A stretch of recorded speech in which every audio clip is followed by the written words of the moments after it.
Hey Skyfarers, and welcome to Aethercast, the Kharadron Overlords channel and podcast, where today we're discussing everything to do with the new General's Handbook, which isn't out yet, and the new Battlescroll with all the points changes, because it's all basically been leaked.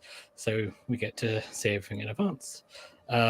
If you haven't seen anything yet, well, you've probably been living under a rock, but you'll get to hear everything here. Joining me for tonight's discussion, we have our ever-present Dwarden Prime, Max Bowman. Yes, hello. Good to be back. Not ever present. Wasn't present last time. But... True. Because you've been busy down under. I've been down under than down under, beneath down under. I've been traveling New Zealand for 5 weeks. That was great. And I'm back. Yes. And speaking of down under, we have our thunderer from down under, Mr. Alexander Cron. Hey guys, good to be back. Merry Christmas, Merry 40-degree Christmas from down under. Yes, that's a good point. Merry Christmas, everyone, and Happy New Year if you're watching this tomorrow or 2 days' time, whenever, depending what time zone you're in, I guess. Is it New Year's Eve already for you, Cron? Will be. Yeah, today's the 31st. Yes. So. Yeah. Well, there we go. So, New Year, new Battletome. Not Battletome. Probably a new Battletome. New GHB. A new season of Warhammer. So, before we dive into the details, you guys have had a chance to look through. Max, I think you've even played at least a couple of games. I've managed to play 2 games, yeah. What are your overall thoughts in terms of just whether you like it or not? Not to go too much into detail at this point, but it's not an entirely new game. It's still the same game. So I still enjoy it. It's good. I think the changes are good. Good for the game overall. Yep. Con, what about you? Have you got any sort of overall feelings on the changes? Yeah, I played one of the new missions, and most of the battle tactics. We have a lot of similar battle tactics. So the basic strategy seems very much the same. And yeah, I like it. We had fun, and I think I think every army has a way to play still in this GHB. Yeah, in some capacity. Cool. And as for myself, I'm looking forward to it. I think the battle plans for me are probably the most exciting changes, rather than all the rules changes. It looks like GW sort of they stepped up a notch, I think, with what they're trying to do. We haven't got the generic sort of there's 2 rectangle deployments and 3 objectives in the middle. They're trying to push the boat out, try some new things. So, but we'll discuss it in more detail when we get to it. Yeah, absolutely. Overall, I think they're improving the match play aspects of Age of Sigmar. Before it was just, here you can use this in competitive game, and sometimes it made sense, sometimes it didn't make much sense. But I think also with the new people involved, with the new MetaWatch articles and tracking feedback and data, I think it's a good step in the right direction. So, yeah, it's like we have. It feels like they've taken what we've what people liked from the previous GHB, taken out the stuff they didn't like, and then added this new character-driven stuff, which some of it I think is really good. Some of it probably needs looking at, but overall very good. I have several questions if that is true. Who liked Lurkers Below? Who liked that mission and why did they keep it? I think there was an overall plan there because basically they kept the first 6. There's 2 tables of 6. They literally kept the first 6 and got rid of the second 6. So it's like they had previously planned it. It's like these are the 6 we're going to keep moving forwards, and then these are standard and these are our variable ones. Okay. So okay. But yeah, it feels good. It feels like they are listening to feedback more, and we have all of a sudden we have like a professional games workshop rather than, not that they weren't professional before, but it did kind of feel like they were just like, oh, it's just a game, it's fun, it's fine. And they just keep taking it. They're taking it more seriously now. Here's what was it called? Meeting engagements. Yeah. Where's that? What happened? Aerial battles. Yeah. Come on. I mean, I don't know if you watch the most recent Warhammer Weekly, but they were just doing a Q&A show, and one of the things they somehow started talking about the game when it first released, and it just, if you think about back then, it was like no points, measuring model to model rather than base to base.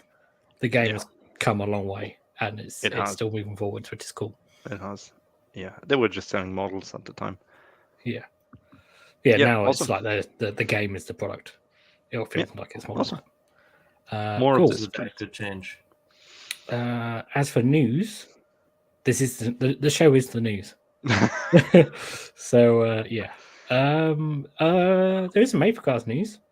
I have a new microphone. I must say, you have a new microphone. You have a new lamp. I have. Yes, I have a new room. Micro. I'm in a different room. I've spent some dice money. And I'm even using a new camera, so you can see all my lovely spots and grey hairs. Hopefully people can notice the improvements. And if you keep buying dice, we'll make improvements for elsewhere. Get Max and Quan Papa needs a new room. Add a room here. Yeah. So I don't know if we can actually get them new rooms, but. Don't know, maybe a caravan or something. Maybe a t-shirt. Yeah. A collapsible compartment, maybe. Yeah. Well, that's great. Cool. If it still sounds terrible, that's just how I sound now. It's not the microphone. Cool. This point is just becoming an insult. Yes. Yes. Please don't complain about the sound anymore, because now it's just me. Cool. Any other news? I don't think so. I mean, we had Silhouettes, Seraphon coming out. Yeah. Oh, there's a dinosaur, probably. Silhouettes, dinosaurs / corn. I mean, what we know, what we expect. There's been rumors about upcoming battle tomes that are very detailed, so they might be true. And credible. They kept those ones less leaky than the GHP. Yes. So on those dates, that we'll see a KO battle tome in August. Okay. So we've got 6. We'll be in the next edition by then. Oh, next season. No, next GHP. Next season. Next edition will be 24. I'm mixing up my words. 23 is a new edition of Warhammer 40k. Yes. Cool. So after that's the pre-summer release. And then after that, we'll get our tome, hopefully. Okay. Let's jump in with the most important thing for KO. There's a rat on the book. The points. Oh, nobody cares about the rat. only Vince Ventrella cares about the rat, and maybe one other person that plays game. Points. I changed the way I've done it this time so that we don't spend hours on the points. Talking about every. We could make a whole list building show out of this slide by itself. So, I'll just go through it quickly. Navigator up 15 points to 100. Admiral up 15 points to 140. Fundrick and his Profiteers down 20 points to 130. Brock Grunson 40 points decrease. Big decrease for Brock. 160 points. Dreckie Flint, 10 points down to 120. Endra Master with Dirigible Suit, 20 points down to 160. So you probably still won't take Brock because he's the same points as the Endra Master. And the Endra Master on foot, 15 points decrease to 80 points. I like that. No change for the Chemist or the Archanaut Company. Thunderers down 5 points to 130. Not enough. No. No. Riggers down 10 to 110. Wardens down 5 to 100. Gun Hauler up 5 to 160. We have the Frigates. What? Well, we'll explain Who why keeps in a minute. using gun holders? And the frigate is down 10 to 240, and the ironclad is the same. So let's start by answering Kron's question. Why has the gun hauler gone up 5? And Did Fighters they only throw gone a down dart 5. and hit the board at that? No, Like, Okay. because Well, they're going back to points not by 5s iterations but by 10s. All these adjustments that we've seen for all the heroes all over the armies, they're now back to 10s. Yeah. And There's they must have felt 150s too cheap, so okay, 160. Yeah, I don't think there's anything in the game now where there's a multiple of 5 points. Everything's in multiples of 10 now. Everything, and also most important, usually they never change points on these underworld warbands. I mean, Thunder, you can't even buy him anymore. Yet they still adjusted points and put him down 20. I think you can, but I think it's made to order. Ah, is it? Okay. Yes. Okay. So for some time you could. Some of the warbands throughout the game had huge point reductions, like absolutely massive. Yeah. Some have gone like to 80 minus 80 points on some of these things. Like they're really wanting to push the warbands, I feel. No, I don't think they need to push the warbands, but all of the heroes in the warbands are named unique heroes, and as we'll see in the following slides, I guess, they got less good. Named and unique heroes got less good for your game than others. Block. That's a bit unfair. They didn't get less good. It's basically other heroes got better, and it didn't include them. I mean, well, it made sense to reduce their points because if you want people to take them, you need to give them an incentive over the non-named heroes. Yeah, so basically, cheaper. It did seem generally across the board unique stuff has gone down in price. I haven't done a slide for mostly, not all.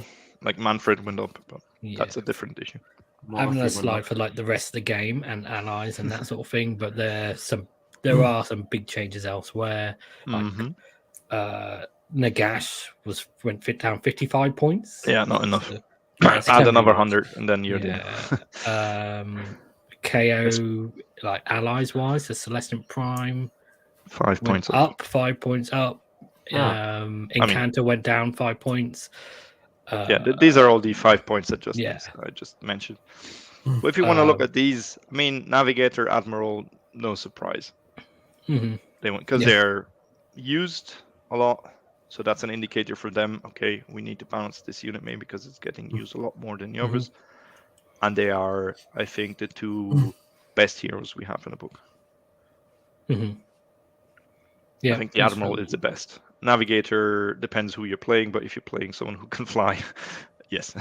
Yes. Chemist up there. I mean, for 85 points, the Navigator was great. He was too cheap, yeah. Yeah, an Admiral for 125 was good, but we expected him to go up in the last update because it was these 125 was his old points before he got the War Scroll update. He didn't. And now he went up because everyone is using at least one. Fair enough. He's good, and he's good in the new edition as well. Yeah, he's pretty good. So I think everything went pretty much in the correct directions, except for maybe the gun hauler, but that's just a 5-point rounding. It's the going 5 up or 5 down. I would have preferred down, but okay. Frigate 240, right direction, but still, I'd take an Ironclad over 2 frigates. So I see it more towards it used to be 220 at one point. That's more where I see it now. Yeah, but that was back when you get an Ironclad for 380. So that's a long time. I mean, that's the thing is everything went pretty much in the right directions, but the amounts are probably not correct. I would say on some of the things. I mean, what's your favorite new unit here? Favorite new unit? Oh, I hadn't thought about that. That's a good question. What is a unit where you say now it's a bargain? Is there one? I mean, I think the Endlin Master with Endlin Harness for 80 points is the cheapest unit we've had in this book for a very long time. We haven't had something for 80 points before, I think. No, I agree. And he's good in the new edition. He's good. So I expect him next update to go back up. I want to like the use Engine Master with Endrin Harness because 80 points is a bargain. The trouble is, he is, for the most part, just a melee hero. Not a particularly amazing melee hero. No. And you only get value from him if he's in the ship. Yep. And a lot of the new rules are going to encourage him not to be near the ship. That's why you need an extra cheap hero to stay in the ship to do your battle tactics. So, yeah. And give the ship keep the ship alive. And give command abilities to people. Because the ship can't do that to itself still, despite. So he might be your like 4th or 5th hero that you just include because he's cheap, and you need him for battle tactics. Yeah, and you can always jump him out, and he can punch some fun. If you're lucky on your dice, he can kill something. Mm-hmm. He just fall over. Yeah, because potentially you might be looking at one and have like at least. You always pretty much want at least 3 heroes in a KO list anyway, but now you're probably looking at maybe 4. Minimum 3 heroes. Personally, I'm running 5 at the moment, but we'll get into that. I'm quite interested by the dirigible suit now. Yeah, I think he's still pricey. He's pricey, but he has a very unique talent, which is he moves around the board without being inside the ship, and he can go with the ship. And when he lands, he's outside of the ship, which means if he lands on an objective, he's contesting the objective, which we'll come to later. That could be quite important. And he has 8 wounds. 3+ save. He's technically not mounted. He's not mounted. Like a lot of heroes that are that fast and that tough and that have that and that kind of damage output are on a mount of some kind. Mm-hmm. So they 160 is an expensive hero still, but that it's taxed in the healing free wounds. He might be. What other Galletian champion has this kind of stats that an Endrin Master does? That a Dirigible Suit does. I don't know how many points the Ogre Tyrant is. Yeah, but he has also 8 wounds, I think, or 9 wounds even. He does. If he's hungry, he's fast. So. And he hits pretty good. And he has a shooting attack, which is pretty good. And he does mortals and impact. So I don't know how many points that is, but similar. But Endrin Master, I think we'll see more Endrin Masters.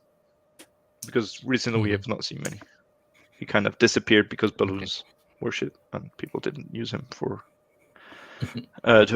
unlocking balloons as Do Battlescroll. we think balloons are less shit now?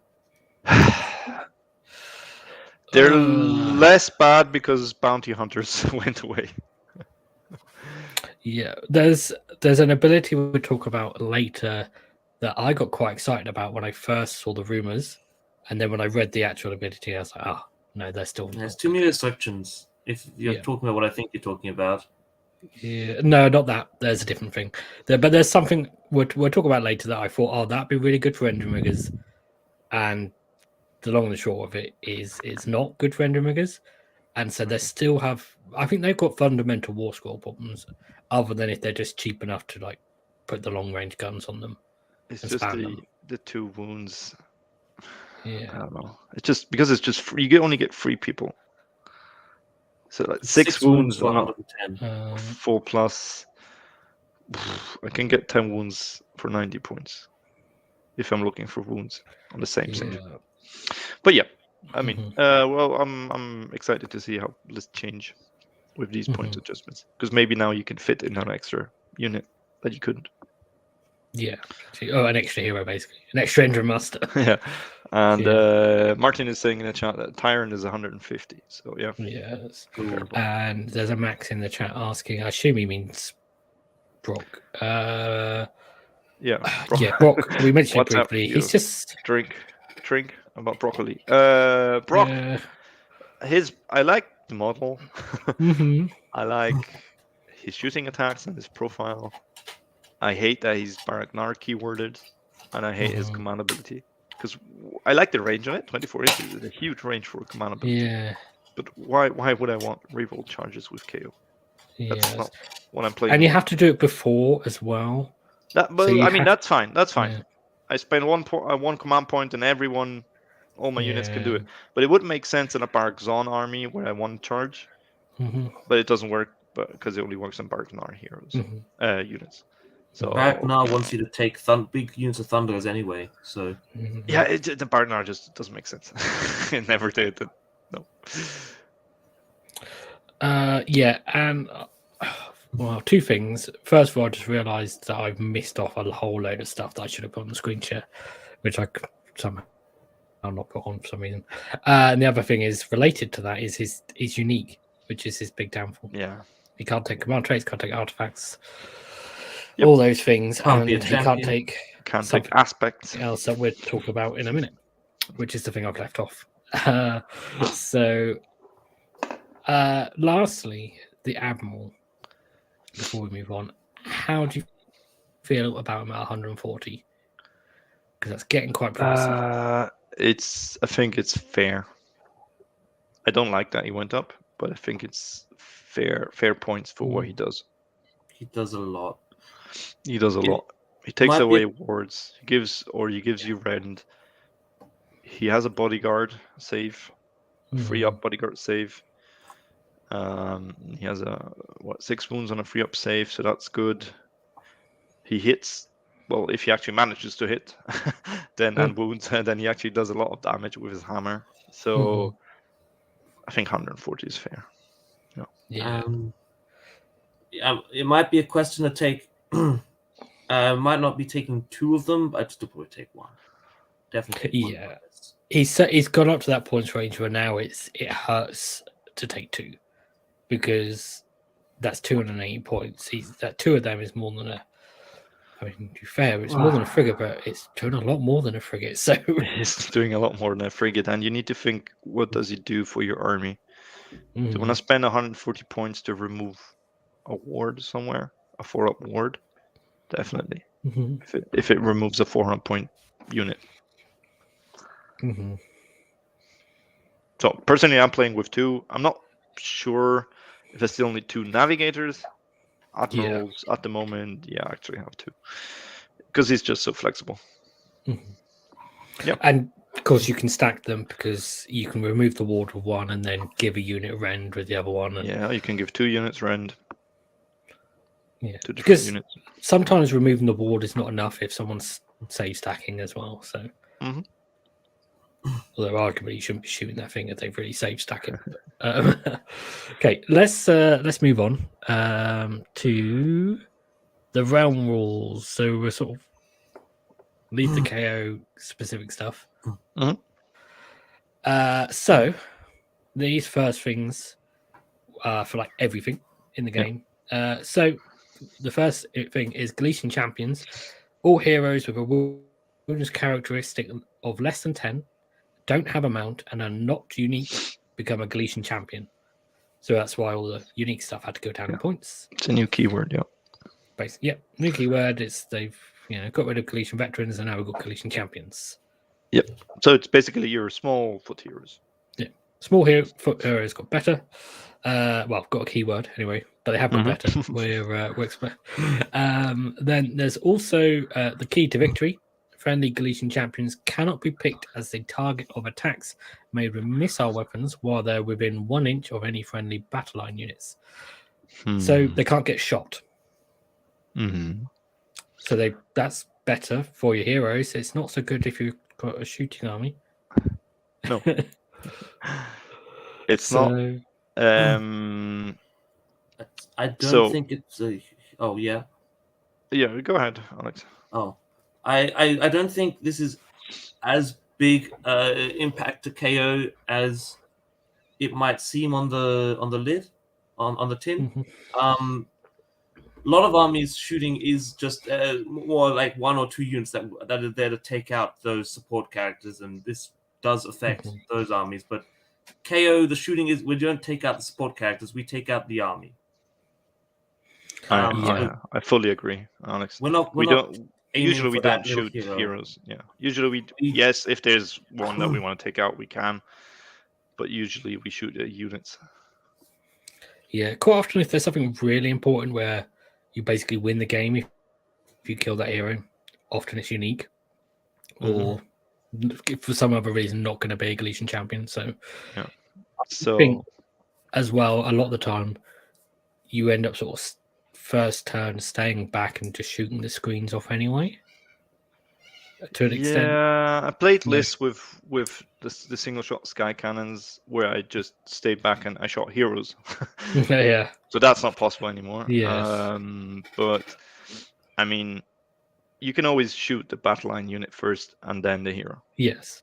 You just need to make sure when you shoot that he's not within 1 inch, and 1 inch is not a lot. I mean, people sometimes struggle to put the heroes within 3 inches for lookout, sir.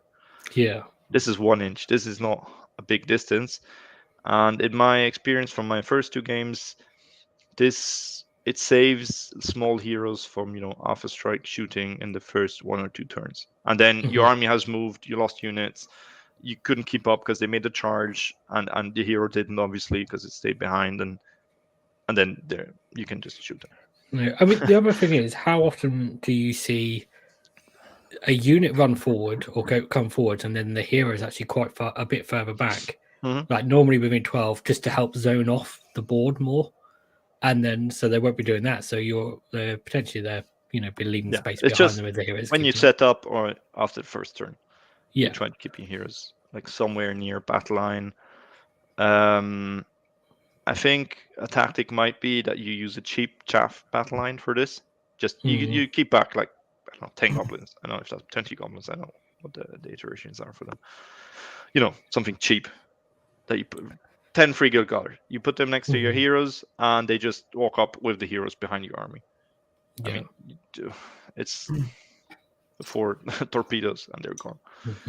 And then you shoot the good thing about this for KO is, if you've got your Arcanaut company in the ship and all your heroes in the ship, they can't be shot. Yeah. Or if you've got a frigate battle line in Sylphin, and they can't be shot. Wow, yeah. Huh. Yeah.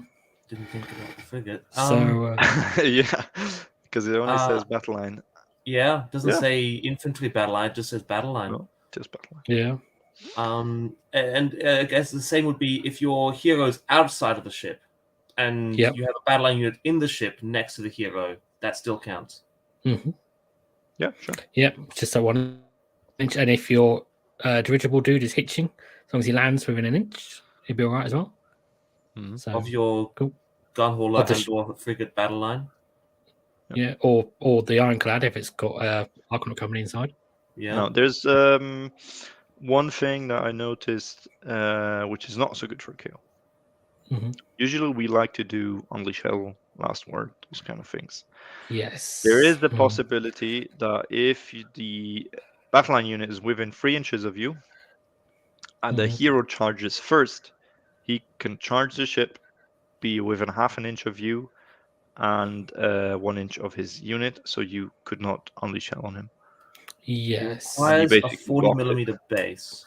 Yes, realistically, I probably had it with a 50. pirate. I think he's on a 50, so yes, 50. So it's far more likely with a 50mm base. A 40mm base, in reality, it's actually quite hard to pull off because of the nature of circles, and like they have to be exactly 3 inches away, and then he has to move exactly into that gap. Yeah, I mean, but if you declare, I'm stopping 3 inches from you, and then you pull him in, say I'm half an inch away from you, that put me within an inch. So it is possible. So that's something to look out for. Yeah. You don't really want to get multi-charged anyway, because I mean, before people would be like charging in the chaff unit anyway to then stop the hammer unit getting shot if they could get the chaff unit. Sure, but then at least you remove a chaff unit. Now you remove nothing. And then you can't even last word on him because if the other unit charges in, he's still within 1 inch. Oh, that's a good point on last word, actually. Yeah. Yeah, you can't. Usually you could pick him if he was the second or last guy to charge, but you can't. You can't select him. Last word, that would be important. Okay, and then the next thing is desperate actions. If you're taking the second turn in the current battle round, at the start of your hero phase, you can pick one friendly Galletian champion on the battlefield to carry out 2 different heroic actions that phase instead of 1. So basically, you can do 2 heroic actions, but it's got to be the same hero. Yeah. So, and they have to be different heroic actions. You can't heal a hero twice. So these are desperate act-ons. Oh no! I should point out that Games Workshop, despite being leaky, did put password protection on all their PDFs, so I couldn't copy and paste. I had to type everything. So this is the new incentive for going second, or like a runner-up prize. Before we had removing objectives, turn 3. We had proving grounds. This is much less impactful. Yes. I don't see this as a real incentive to give away a turn unless I want to do it anyway, because nothing can hit me and nothing can happen. I don't care. Because you have to do the heroic actions with the same hero in your turn, so the turn after your opponent went. And there's not many things you can do. You're going to go for a command point. And then it might be an unbind if he has magic, but if you have navigators, you might not need. There's only so often you want to do the what's it called? Finest hour. Finest hour. Thank you. Maybe you don't want to use that in your turn. Maybe you want to do it protectively in the opponent's turn. So, and we don't have our own heroic actions in the book or the White Dwarf update. So, there's no incentive to do this. There would be one because there's a new heroic action we'll see, but not for KO. No. There's only one or two things I can think you could this can generally be good for. One is, which is they've limited it because it's in your hero phase, so not just it's not like you get to do 2 in your opponent's turn when they take the first turn around, but you could heal a hero and do Finest Hour, where sometimes you're in that situation where I want to heal him, but I also want to do Finest Hour because he's going to have to make save rolls this turn, and now you can do both. The other thing is, for KO specifically, is that you can maybe, if we talk about something in a minute, you'll be able to do something with your admiral or someone inside the ship. So you'll be able to fly high. Yeah. Which is a good segue to, if I go on the right screen, the heroic actions. So the one I was alluding to is this first one, Strike at the Opening, which is basically you pick a friendly Galletian champion within 3 inches of the enemy, and that hero can fight as long as it hasn't already fought in that hero phase and can't fight again afterwards. Like, they have gone tight on this wording.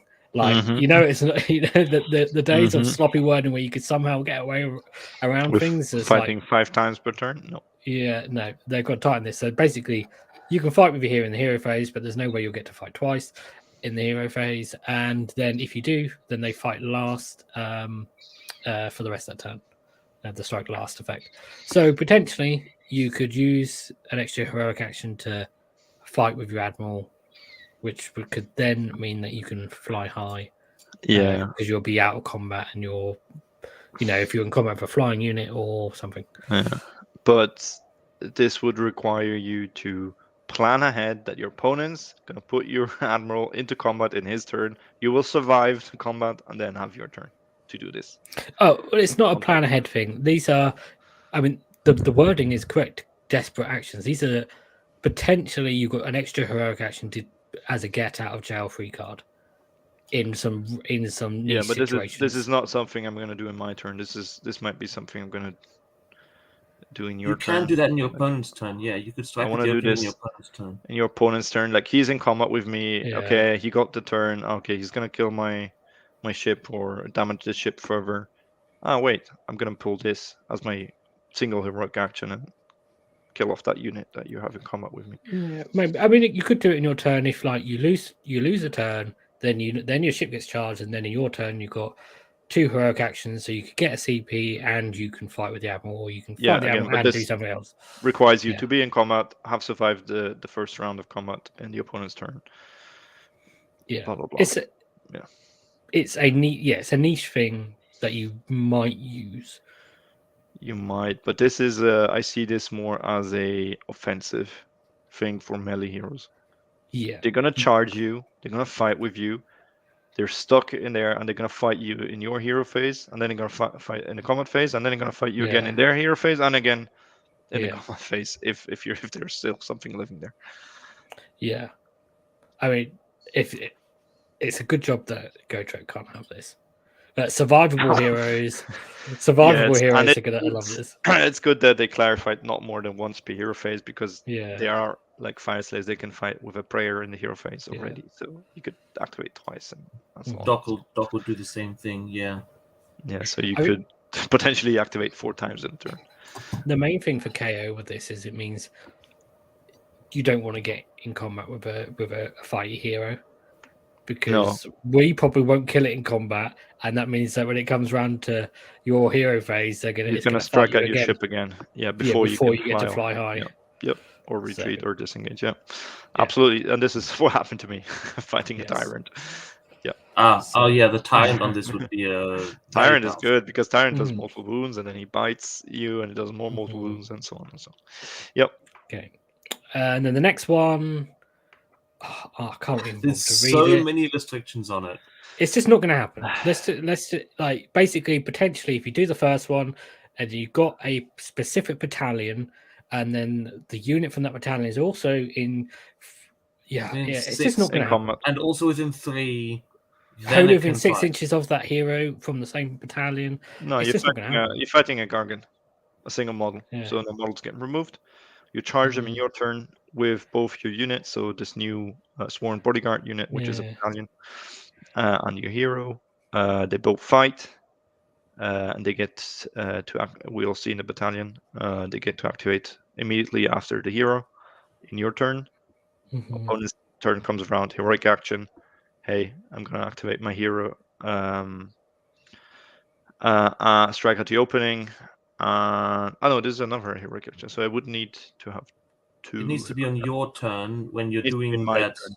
If I get a double. It needs to be if you're like you end up going second, get the 2 heroic actions, and then do both of these is what they're thinking. And you happen to have that battalion. So this is something someone charged me. Someone charged me, got my hero and my unit. And then you survived to your hero phase. Because I'm standing behind my super buffed up chaff unit, whatever. Yeah. Swarm protectors. And then it's just not going to happen, especially not for KO. I can see it actually for KO it might happen if they charge your Ironclad and you have your Admiral and some Arkanauts in there. Yeah, but then the Admiral hits. Are you going to use a heroic action to fight with Arkanauts in the hero phase? Probably not. No. So that's not going to happen. Like you're not going to finest hour and then strike at the opening. Yeah. Maybe you're not going to invest in a battalion or wardens there, but you wouldn't have invested in the battalion in KO, so it's just not going to happen. Nope. I don't think we'd take the bodyguard. I think there's some use for the battalion. Not sure about the heroic actions, but it's an option you have if you have a melee army. Yeah. I think you need to KO maybe just be aware of it, because it's another reason why you don't want to be in combat. You need to be aware of it. Like they can hit you in your turn. Yes, and potentially with 2 units in the hero phase. Yes. That's the thing. Okay, more realm walls. There's a realm spell and a realm command ability. Oh, that spell. That spell is pretty good. Yes, that's this. It's going to cause many people to grind their teeth, I think. So it's called Grinding Teeth of Gallet. And basically, as a casting value of 6 and a range of 12 is successfully cast, you pick 1 objective in range invisible to the caster, and you roll a dice for every unit within 6 inches of that objective. So basically, everyone on the objective. Yeah. Unfortunately, it's not everyone contesting the objective, because that would at least give KO a get out of jail free card if there was a boat on it. And on a 4+, they suffer D6 mortal wounds. And it's everyone. Also your units. Yes, friendly units. Your own units. Yes, friendly. Which is going to be a terror in this GHB. Yeah, it can be really bad for KO if you've got a ship with heroes inside it and Arkanauts and stuff. Don't put your army on an objective if the opponent goes first and has a spell portal. Yes. Don't. Yes, This is and terrible. Don't It is deploy especially in one of the battle plans at all. yeah, it is especially terrible in Battalions Drawn because the whole Yes. quarter is the Yes. objective. Oh, I yeah, expect- that's right. You just Yeah, no, the I whole expect that quarter to- just. No, I expect that to be FAQ'd because that would mean you go first and you could just blow up your opponent's army. Yes. Like everything on a 4+ gets D6 more, like everyone, and then you could do Yeah. more spells and maybe more AOE. So yeah, no. Interesting. It's mortal wounds from a spell. Ignore the Galletian Champion rule, the key to victory. That not being able to be shot, you can still mortal wound them, spell them, whatever. Yeah, you Yeah. can still use spells on champions. Yeah, you can And still abilities phosphite and bomblets everything. and all that sort of thing. They tried to limit this with 12 inches. So you need to be actually within 12 inches of the objective, which means you're pretty close to the opponent already. But I mean, there's casters out there. There are melee casters. Like an Archeon, he can charge your army and then pull this off in a 0 phase. Zinch adds 9 to the range of their spells. Well, they can. So Also They- on these 21. realm spells or only the book spells? oh, I'd have to check. But I mean, there's so- a command ability that one of them have. Yeah. So Martin in the chat raises an interesting question. Is the objective visible if your ironclad is right over the top of it? And since it's that singular point, then probably not. It does say visible. Yes. So if you're right over the top of it, range and visible. Oh, So if I you- don't know. If you have you could put a little 25 mil base on top of that objective and go. yes. What are you going to do? I've got a little Archinoid on. I don't know if you can get through with this. Yeah. Well, it does say visible though, so Yeah. It that's does. a singular point. Maybe that's intentional. Maybe that's why it says and visible. So there's ways to play around. Oh, if that is true, that's some. I would big- love to point that big out to someone game. after Yeah. they've done their spell portal. Ah. But you is it visible? It's not If visible. I can You see can't the see it. unit standing on Oh. top of it. You Yeah, can't see the any objective, spell. which is underneath Any it. spell. Add 9 Because to you the range of any spell. You can't see through an enemy model, can you? Oh, okay. But yeah, there's you some just- people I need to ask about this. If you But, just sit Yes. a little guy on that point specifically, you go. You can't see it. Yes. that is down here. interesting. That is very interesting. I should point out that would because we mentioned lurkers, but not lurkers, but Battlelines Drawn, where the whole quarter is on objective. Yeah, Now- you can't block that. we're going to get to that in a bit more details, like the battle plan. But the way I interpret this is because they've changed the wording for that battle plan, and it says basically you count the whole thing as an objective for the purposes of grand strategies, battle tactics, and abilities. And then the core rules for spells says that you treat the effects of spells in the same way as abilities, but only the effects. It doesn't say anything else. So the way I interpret this is when you cast a spell, you're looking for, because it says for everything else, measure to the center of the quarter. You're checking visibility and measuring to the center of the quarter. For everything else other than those things. So when you cast a spell, you have to be able to be within 12 inches of the center of the quarter. But when the spell goes off, because that's an effect, which is treated the same as ability, then it hits the whole quarter of the table. Which doesn't make any sense that you do it two different ways for the same spell. Oh well. So I think it's going to get FAQ'd that you have to get it to the quarter for both and measure from to the center for both. But it does mean that you could just stand someone right in the center of the quarter and be like, well, it's not visible, even on that battle plan as well, potentially. I mean, the main thing to take away from this is watch out. Because this could hit your boat and everyone inside. Yes. And there's probably some FAQs coming for both this and Battlelines Drawn. Also, I think this has good potential for KO. Because if you can cast this, and you have Warp Lightning Vortex in a spell and a bottle, and you put them in the same place. It's a lot of mortal wound potential. But I mean, if someone deploys on the objective and you can go first with all of that, they don't deserve to win. Yeah. That's a lot of damage. Yeah. It's casting value 6, so you could probably. It's possible to get it off with just an arcane tome. Yes. The other thing is Arcane casting Tome value hero 6 means in the it's book. easily unbound as well. Yeah. I mean, Well, depending on what you roll. Yeah. If anyone has a +1 to unbinding, then it's Mm-hmm. So yeah, but there's ships, area of effect spells, bad mix, basically. And then there's a realm command, and this is the thing I was alluding to earlier with Endrinriggers. Because this is what I thought you were talking about. But I think there's too many restrictions. Yeah, it's not good. But yeah, when you we can first get riggers with 2 attacks, but when we first got the rumors, we didn't know all the restrictions. So let's explain what it is. So you can use the command ability at the start of the combat phase. That was a given. You could have guessed that. Unit that receives the command must be a friendly unit that's not a hero or monster, which is good because if you go around giving monsters and big heroes extra attacks, that's bad.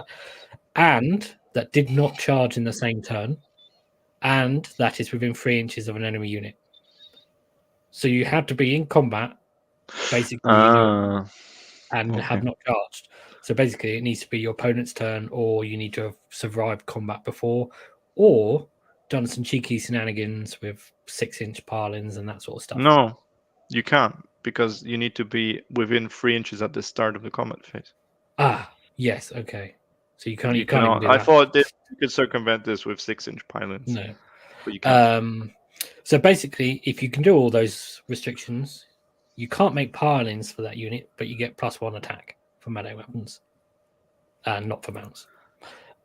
So at first glance, when we got the original rumors for this and we didn't know all the restrictions, I was like, oh, we get the chemist buff back for riggers. But alas, they are not survivable enough that they can take a charge from an enemy unit and actually be able to use this.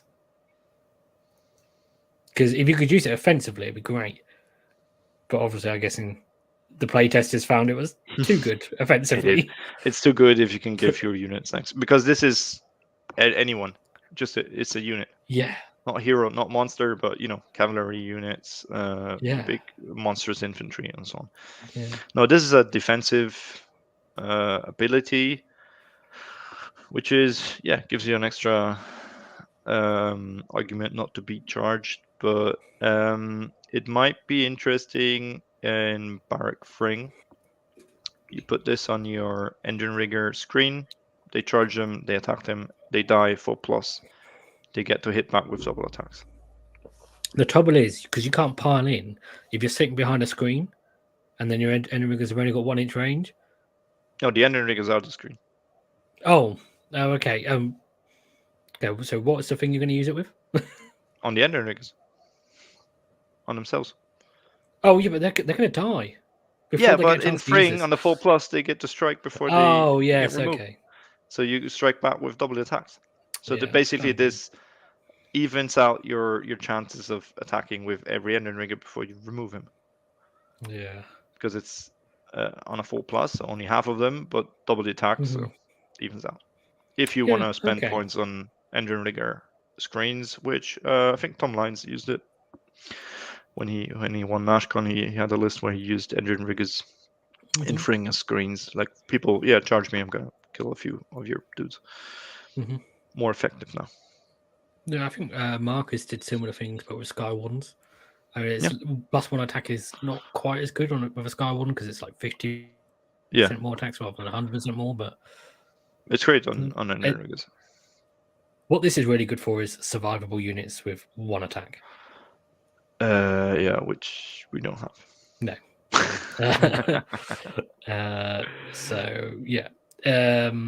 Okay, what is next? Maybe before we jump up, there's a question in the chat mentioning a rumor of an August Battle Tome. Yes, there has been in the same leaks. There has been or rumors, not leaks, but rumors that we get 1 hero, which is that's the Dwarden way. You always get 1 foot hero, and it's a logisticator. That's what we're gonna call him. It's some kind of bookkeeping hero, buff hero. I don't. Yes, if it's not a logisticator, because we haven't had the room of the name, and No, but they give it a has to different be. name when there's already a thing in the law that is that thing, and they give it a different name because they've Yeah. forgotten, I will be annoyed. No, it has to be a logisticator, and we already had a rumor engine image from last August, Yeah. which is a kind of a bookshelf with like very KO looking mechanic pieces. Yeah, like a And scale. I believe a It's like the scale, teeth so of a that's scale. that's gonna be his backpack. Yeah. Like we have seen Dark Knight with a scale, we've seen over heroes, chemists with their laboratory on the back, Endrin Masters with the Yeah. forge. So It's this got- is gonna be his bookshelf on the back. Yeah, he's And got that's him. his It's his him. ledgers that he Calling it. records all of the dealings they've done. You know, does his Yeah, bookkeeping. Contracts Like, and so on. Yeah. we bought So X amount of gold and we sold X amount of whatever. I don't know. So I hope he's gonna be a buff hero. Maybe on a 5+ you get to keep your gold share within 12 inches when you spend it. Something like that. I don't know. Yes. There was in the lore, in the story where he featured, there was a game where they played like a gambling game. So there might be something related to that. I don't know. Where he took bets and so on. Yeah. Yeah. But it might be something to do with Aether Gold. Who knows? So yeah, just to answer that. And hi Matt. Hi Matt. Hello to Merry Christmas, Matt. Okay. At some point we need to cover something I haven't done a screen share for, and I don't know if it's good to do it now or later. I think maybe we'll do it now because I've forgotten to do a screen share for the artifacts and the aspects. The artifacts and the aspects. So let's bring them up my phone.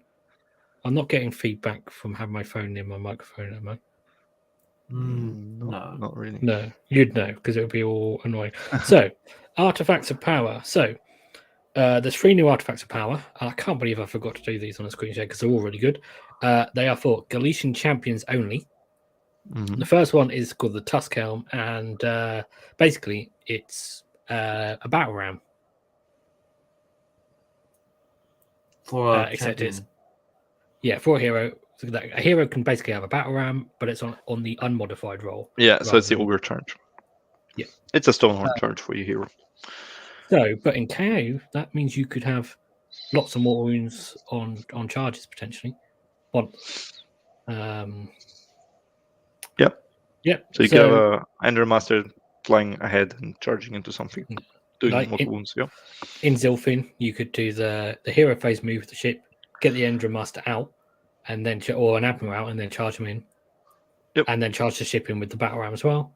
You could maybe pair it with Brock Grunson because he does more wounds on the charge. You could maybe pair it with Shock Gauntlets, which is more mortal wounds on the charge. Yeah, and You Brock could do a lot makes you reroll charges. Yeah. Yep. But only Barak Nar. So yeah, you wouldn't do that in Zilfin.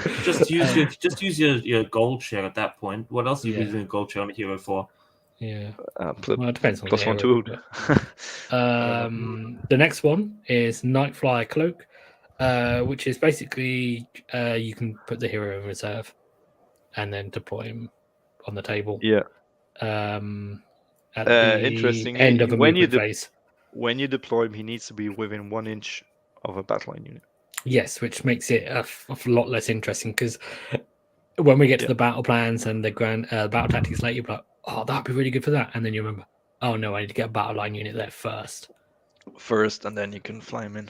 So this is something which is great for if you already have a teleport or a deep strike for a unit. You can get their babysitting hero to them wherever you put them. Yeah. So I'm thinking, you can tunnel Fire Slayers, but then they are with the Rune Smiter, but you might want to fight the hero because they get benefits and activation and so on. Bodyguard saves, so you could also deep strike then the other hero in there next to them onto the objective, something like that. Yeah. So it's the battle line thing is basically just to stop you capping objectives with a hero. Deep striking heroes just anywhere. Because they've, I don't know, obviously the Lore Seeker needs And the last one is the Griff Feather Charm, which is basically it's a 5-up ward, but it's at least it's Galletian Champions only, so it can't go Mega It is Gardens what we or- always wanted with the Amulet of Destiny. When it was 5-up, we said it only should be on small heroes, not on Guardians, and that's it. We got that, and it's a good artifact. I think it has its place. Okay, just catching up the chat. Durfu is sad if we only get a hero and don't get any units. Yeah, but that's what they do. That's what Games Watcher do. That's what dwarves Matt get. says it's Matt says it's too bad that assuming he's referring to the Endmaster won't count as charging if he's inside the Iron Crown, and that's why you take Zilfin so you can get out and then charge separately with the hero. Cool. So out of those artifacts of power, because they're all really good, do you imagine yourself taking any of them? Because KO in a rare position where we actually have good book ones. Yes. The problem is the whole KO conundrum with getting more artifacts with collector and subfaction forced artifacts and so on and so on. I mean, it's so many artifacts that we either need, we want to take or need to take. Yeah. It's such a just either you go 6 heroes and 20 drops, then go for it.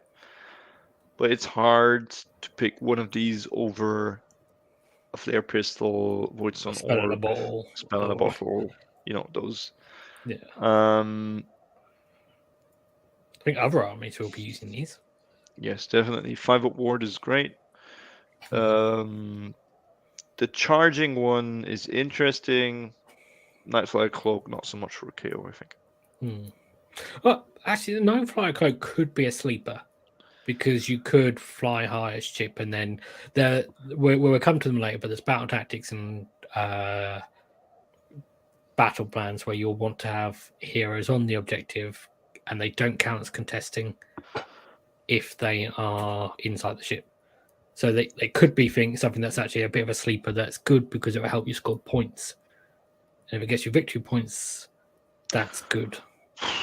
But it's at the most it probably get like 2 victory points one during the game. artifact for that. Yeah. No. Probably not.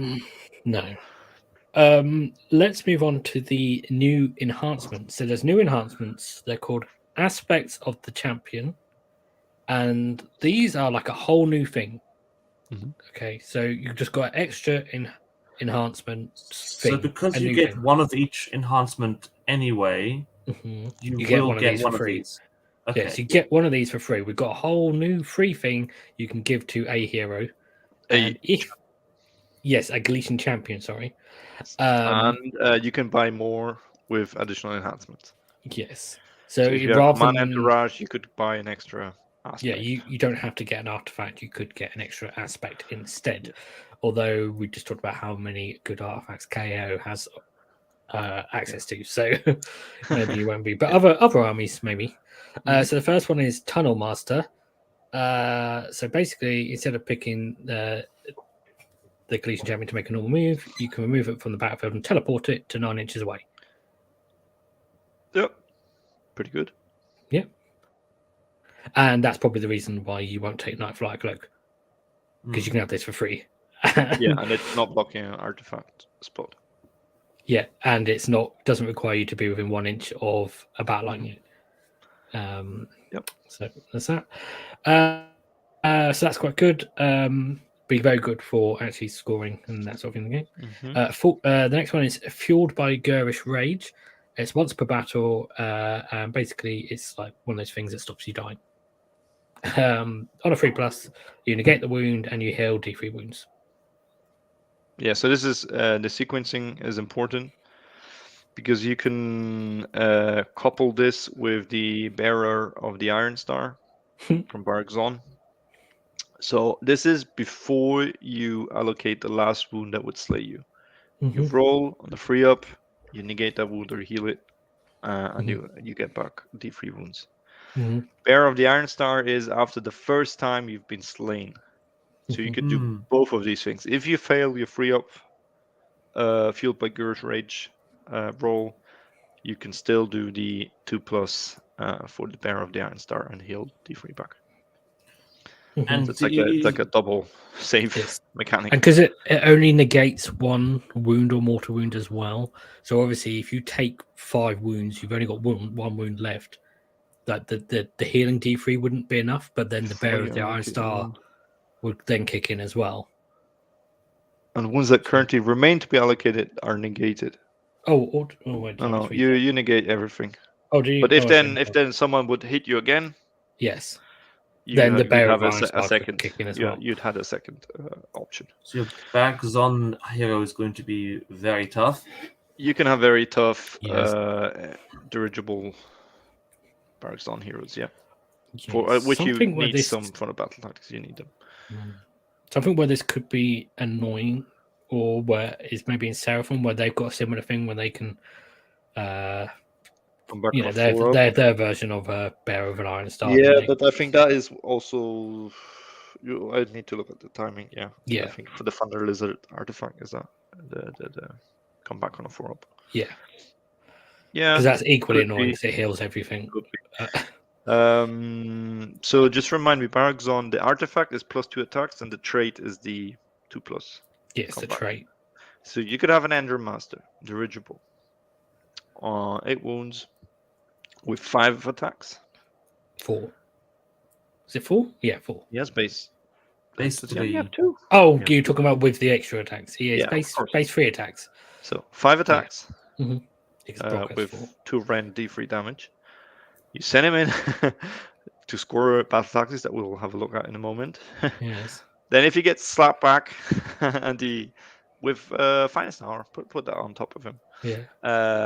If he gets slapped back, you have a 3-up ignore, and then another 2-up ignore. So he's very likely to achieve whatever you sent him there to achieve. And then he survives, and then the next turn he fights in the hero phase. The next turn he does the heroic action. Again. Does that have a force command ability?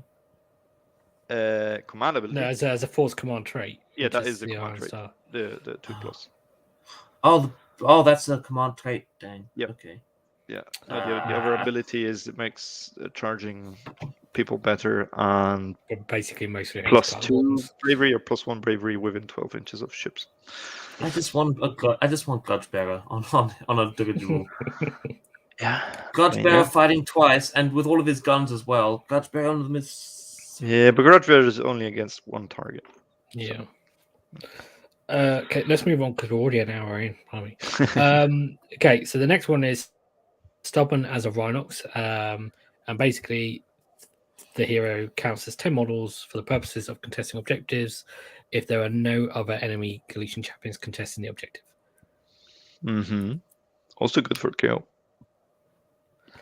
Yes, well, it has to be still contesting in the first place to count as those 10 models. Yeah, Engine Master hitching onto objective that someone left, a bit up. Would be 4. Now it's 12 with the ship. Yeah, shooting the ship as well. Yeah. So that's okay. I don't find that one particularly exciting. No, just now comes the winner of it.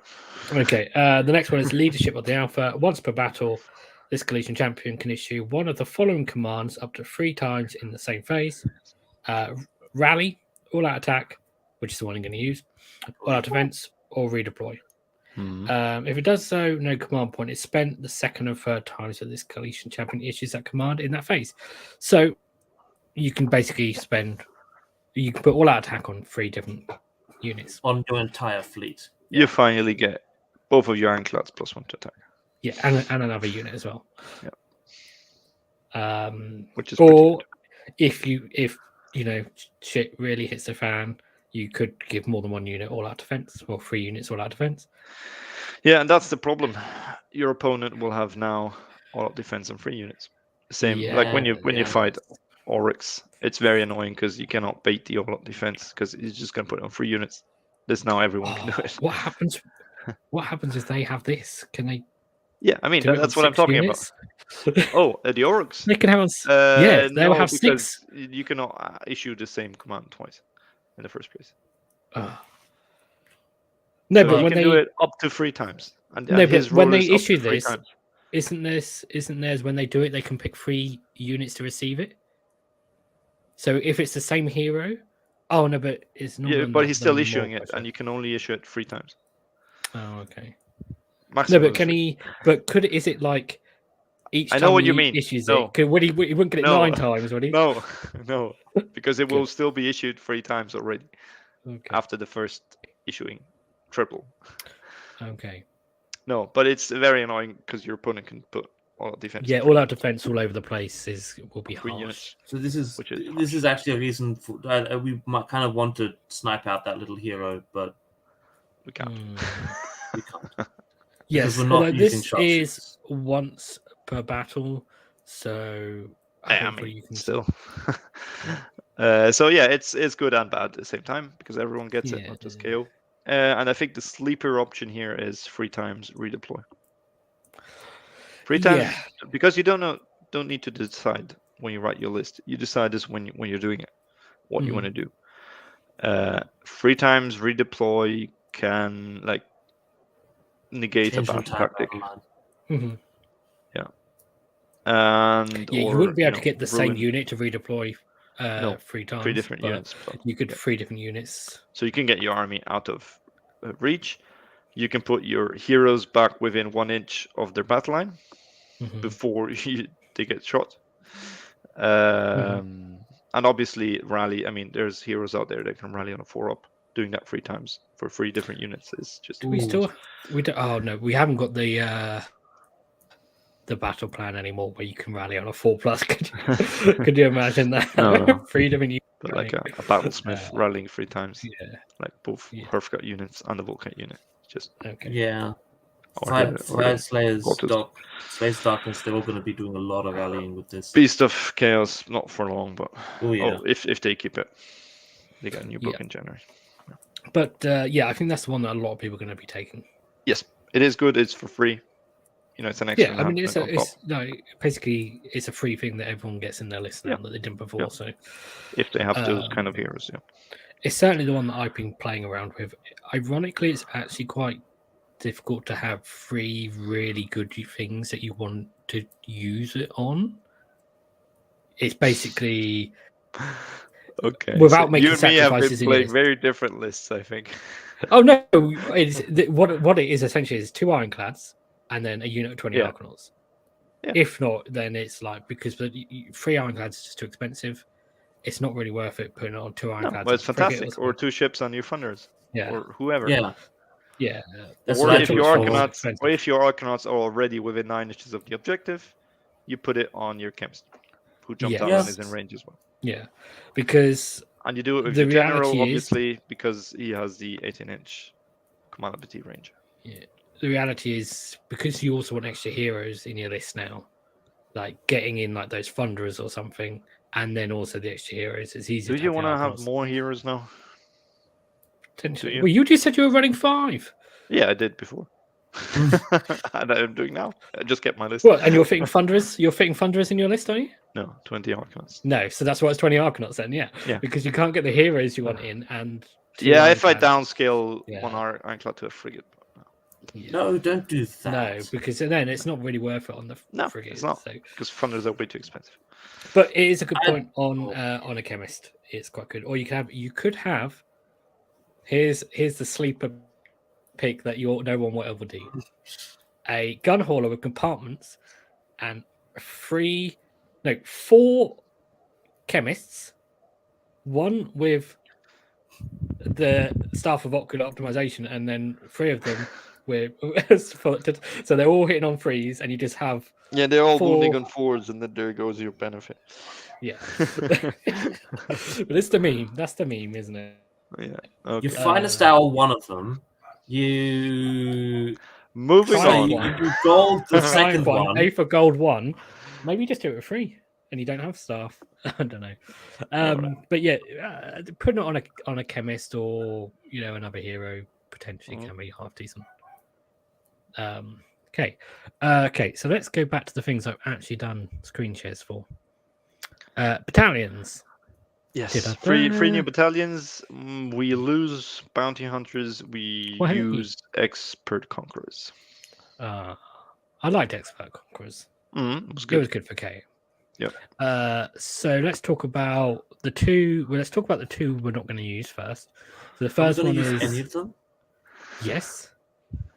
Oh, Well, Not possibly. Sure.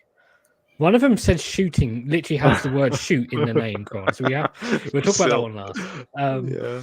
So Galletian Command is one hero and one infantry, and this is the one that relates back to the heroic action earlier. Yeah. And it's basically in the combat phase when you pick the Galletian Champion in this battalion to fight for the first time. In that phase, if the Swarm Bodyguard, which is the unit in this battalion, is wholly within 6 inches of that hero and not yet fought, then they can both fight in whichever order you choose, one after the other. Mm-hmm. And this is significant because it can negate the strike last effect, because it allows them to fight immediately after the other one. But in KO, you're just not going to use it because... No, you're not going to spend 2 drops on this. No. No. Okay. And then the other one that we're not going to use is Galletian Veterans, which is 2 to 4 infantry units. I should say infantry is basically what Galletian Veterans was before. It's units with a wound characteristic. Doesn't have to be battle line. Doesn't have to be battle line this time, no, but it's wounds characteristic of 4 or less, not a leader, artillery, or behemoth, and doesn't have mounts. So it's limited. Your foot dudes. Yeah, foot dudes, basically. So basically, when a model in this battalion makes an attack with a melee weapon, it can target. It's the thing from the last battle time. Bonds of battle. Bonds of battle. It's the thing where you half don't an inch, have half an inch. Yeah, if you're within half an inch of the model in front, you can attack the model in front of that one. Yeah. So I'm glad they kept this in the game because it was beneficial to many units with bigger bases like ogres or even Volkite berserkers with 1 inch reach on 32 mil. It's just not good for KO. It's good, but it's minimum 2, maximum 4 drops. Sure. I mean, what melee units are you putting it on for KO? Maybe. I mean, yeah, now Endrin riggers could fight from 2 ranks, but yes. Matt's saying in the chat, Blight Kings. Yeah, Blight Kings. Well, absolutely. So let's talk about the one that you might actually take in KO, which is Galletian Sharpshooters. It's 3 infantry units, and let's be clear on this: it is literally 3 units, not 1 to 3. Minimum. You have to have 3 units in it, and there's attacks made. Oh, sorry, go on. Go ahead. These units don't need to necessarily have shooting attacks. Shooting units. They just have to be any 3 infantry units. Yes, but it does mean it's 3 drops. Yeah. So your shooting army that's going to take this is going to be minimum 4 drops. Yes. Its attacks made with missile weapons by units in this battalion are not prevented from targeting enemy Galletian champions that are within 1 inches of enemy battle line units. So that thing we talked about at the beginning, basically you get to ignore it. Ta-da. It's worth pointing out that Lookout Sir does still exist, so they will still be -1 to hit. Sentinels don't care. Yeah, Sentinels don't care. But it's it's potentially, if you want to try and snipe the heroes with KO, then you will want this. However, if you're taking 2 ironclads and having those 3 infantry units, and then you've got 3 Arcanauts as battle line potentially. But it's Arcanauts are not going to snipe heroes. No. A unit of 20 might. But then you need to split shots because you're not going to put all those shots into the hero. You just want balloon boys with 24-inch range. Yeah, it would be. Yeah. It would be, especially with drills, because you don't care about the -2 hit or anything. Yeah. But I just don't see you. And then to maximize, you might take at least 2 units, 2 balloon units. To really have an effect, you would need 2 6-man units minimum. And I just don't see that. Yeah. Or you take them as your battle line, and so you could maybe have more. Yeah, maybe. Well, basically, it's attacks. It pushes the drops for shooting up, but you can still do Mhm. this. You can still put long strikes in this. You can put reavers in this, sentinels, whatever. Mhm. Yeah, and if you're going for expert conquerors and not expert conquerors, command entourage, then you're not going to be low drops anyway, and Yeah. you know. Then Yeah, so if you're going for extra artifacts, worth noting this is 3 units, and we just talked about a thing where you can give 3 units all out attack, Yeah. which would negate Lookout Sir. Although you're still probably better off putting it on your Ironclad. But yeah. So hero shooting is still in the game, yes, but now you need a battalion. but it's people need to bring a battalion. It won't be. You can't do low 1-drop Alpha Strike shooting. You cannot No. do the 1-drop 60 sentinel build, no. No. But you can. But then you cannot shoot the heroes. Yeah. So, I mean, are you tempted to take this? or I not? looked at it and it sounds tempting, but I'm not, because I don't have Not units in for it KO. in my KO list. I Yeah, don't have like I units said, for I this. think KO don't really need to shoot the heroes. We shoot the army. Yeah, we have massive shots, so it's like low rend, high volume shots. That's what KO does, and Mhm. that's you're shooting units with that. Mhm. Or as I said, you shoot the unit and then you shoot the hero anyway, because then he doesn't get the key to victory benefit. Yeah, I'm semi-tempted just because I've been looking at this with Command Entourage, so it's already higher drops, and then Yep, sure. possibly if you're looking, but if you're taking Battle Regiment or you're using Collector to get artifacts without being, then maybe not. Depends how many drops you're looking at and stuff. Yeah, it's obviously now this is our first view of the thing, and I mean I played one game with KO with new rules, so maybe in 2 months we see that this is the thing to do with KO and everyone's taking balloons. Yeah, because the reality is, if you have got Warlord or Command Entourage, what battalion are you putting your units into? You might take Line Breaker, maybe, but I don't know. It's like before you take Expert Conquerors. So it's either you do that and then still take Battle Regiment. If you've got 4 heroes or 5, but Yeah, what battalion are you going to put your infantry into? And you've got 3 Battle battle line units. If you're looking at a 20 unit of Arcanauts, or you've got a unit of Battle Rage Thunderers, just to keep the drops. why not put them in it? Yeah, why Yeah. not? If you have them extra, put them in. If you're going for that like big Command Entourage build, yeah. But then you might as well put the heroes into a Warlord, get extra command point. I'd pick Sharpshooters over Warlord, I think. Arcanauts. You 10 don't put Arcanauts, one. I'll stick them in a Warlord. You put the 10 Arcanauts and put your 20 units of Arcanauts in this, and but then I need 2 other units.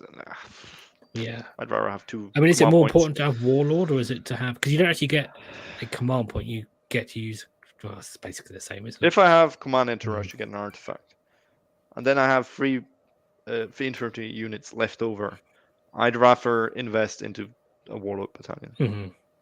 Yeah, I guess so. Or you can put, if you've got a gun hauler, you can put the gun hauler in the Warlord. Yes. Not in this, sadly. Or Gotrek. Sadly, not in this.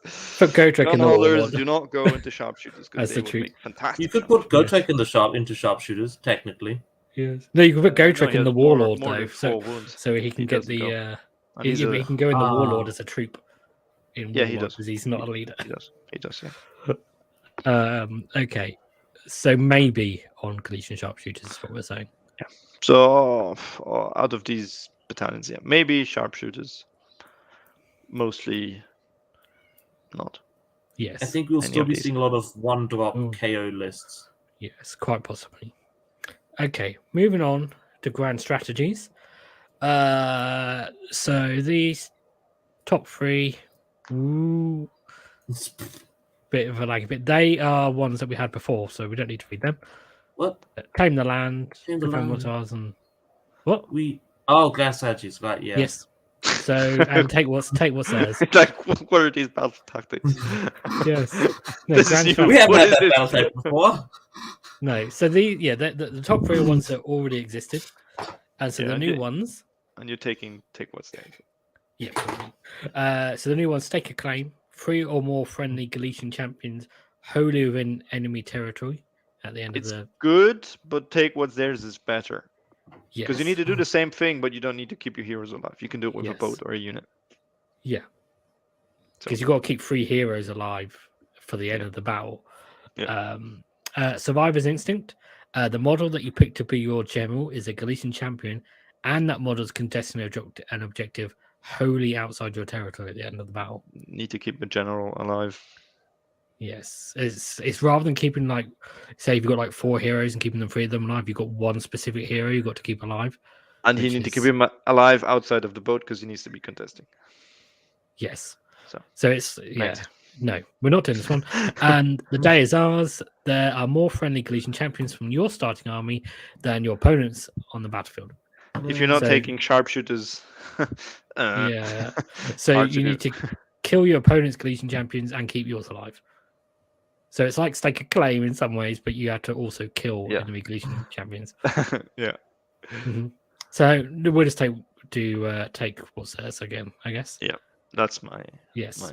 personal favorite. Cool. So that one was easy. Battle tactics. So again, the top 4. See if I can actually draw a circle this time. Yeah. They already exist. Mhm. So we're gaining momentum, an eye for an eye, desecrate their lands, and this one's mine. Yep. But we're losing things like all the Galletian veterans ones and against the odds, which is a shame because against the odds is easy. But Yeah. well, it's a shame from There's your a new perspective there's as a new player. against the odds. It's a shame, but Kind it's of. also not a shame because it was easy for everyone, so it doesn't matter. It was just so a it was turn kind one of thing. it was pointless. So the new ones: a matter of honor. Pick and destroy one enemy Galletian champion or swarm protectors unit. I think it should be swarm bodyguards unit. Actually, can't remember what they're called. Yeah. With an attack made by a Galletian champion or sworn bodyguards unit. So if you take that battalion, you can do it. Or if your opponent's got that battalion, or if you do it with a Galletian champion against a Galletian champion. You don't have to have the battalions, but it just makes it easier. So you need basically your battalion or your hero to kill an enemy champion or their retinue. protectors. Basically, if they take that battalion early, it makes it easier because then you can kill the swarm protector unit. But as we talked about, it's probably going to be a survivable unit. Yeah, because if they have the hero next to their bodyguard, which they have, Yeah, you can't you shoot. can't shoot the hero, so you need to shoot the protectors. Yes. So this one is not my first choice. No, I don't think we're going to see. I don't think anyone's really going to have swarm protectors. I don't think that's a battalion many people are going to take in the first place. Maybe so, maybe one or two. Many will. But anyway, I mean, you can do it by killing Galletian champions. But again, we would do that by shooting them. There's some tricks you can pull because you can give a hero fight first. Yeah. And then his protectors now immediately get fight first as well. Yeah. Which you usually wouldn't. With the ability from the battalion. So we're gonna see them. Yep. Okay. Next one, lead the assault. You need to control at least 2 objectives in enemy territory and have each of them contested by a friendly Galletian champion. So first of all, you need the battle plan where there's 2 objectives in enemy territory. Which is not the case with all of these. There's 4 out of the 12. There's literally, it can only be done on 4 of the battle plans. Then you need to control it and contest it with your champion, which means he needs to be outside of the boat. Yes. And so this is maybe something you can do turn 4 or 5 when you drop one here or there, you drop one here or there, and you're just swooping off people. I didn't also look because it's only 4 battle plans, but also if those objectives are quite far apart as well, it's going to be pretty much impossible to go unless you've already dropped one off. That's what I mean. Previous like turn. round 3, you left a hero behind just so no one can teleport onto the objective. You moved on. shut off some other people, and then you dump off round 4 or 5, and then you do that. Yeah. So it's not impossible to do, but it's not the ones that you can choose. Maybe I think first 3 turns. When you're thinking about your list and you're thinking, right, with this list, can I do 5 battle tactics? Just ignore this one because. But this is achievable. It's achievable, but it's not on every battle plan. Yeah, if you don't want to be relying on doing one that if most of the, if like 2/3 of the battle plans don't have, it can't be done. Yep. So yeah, what we're saying is, these 2 probably not.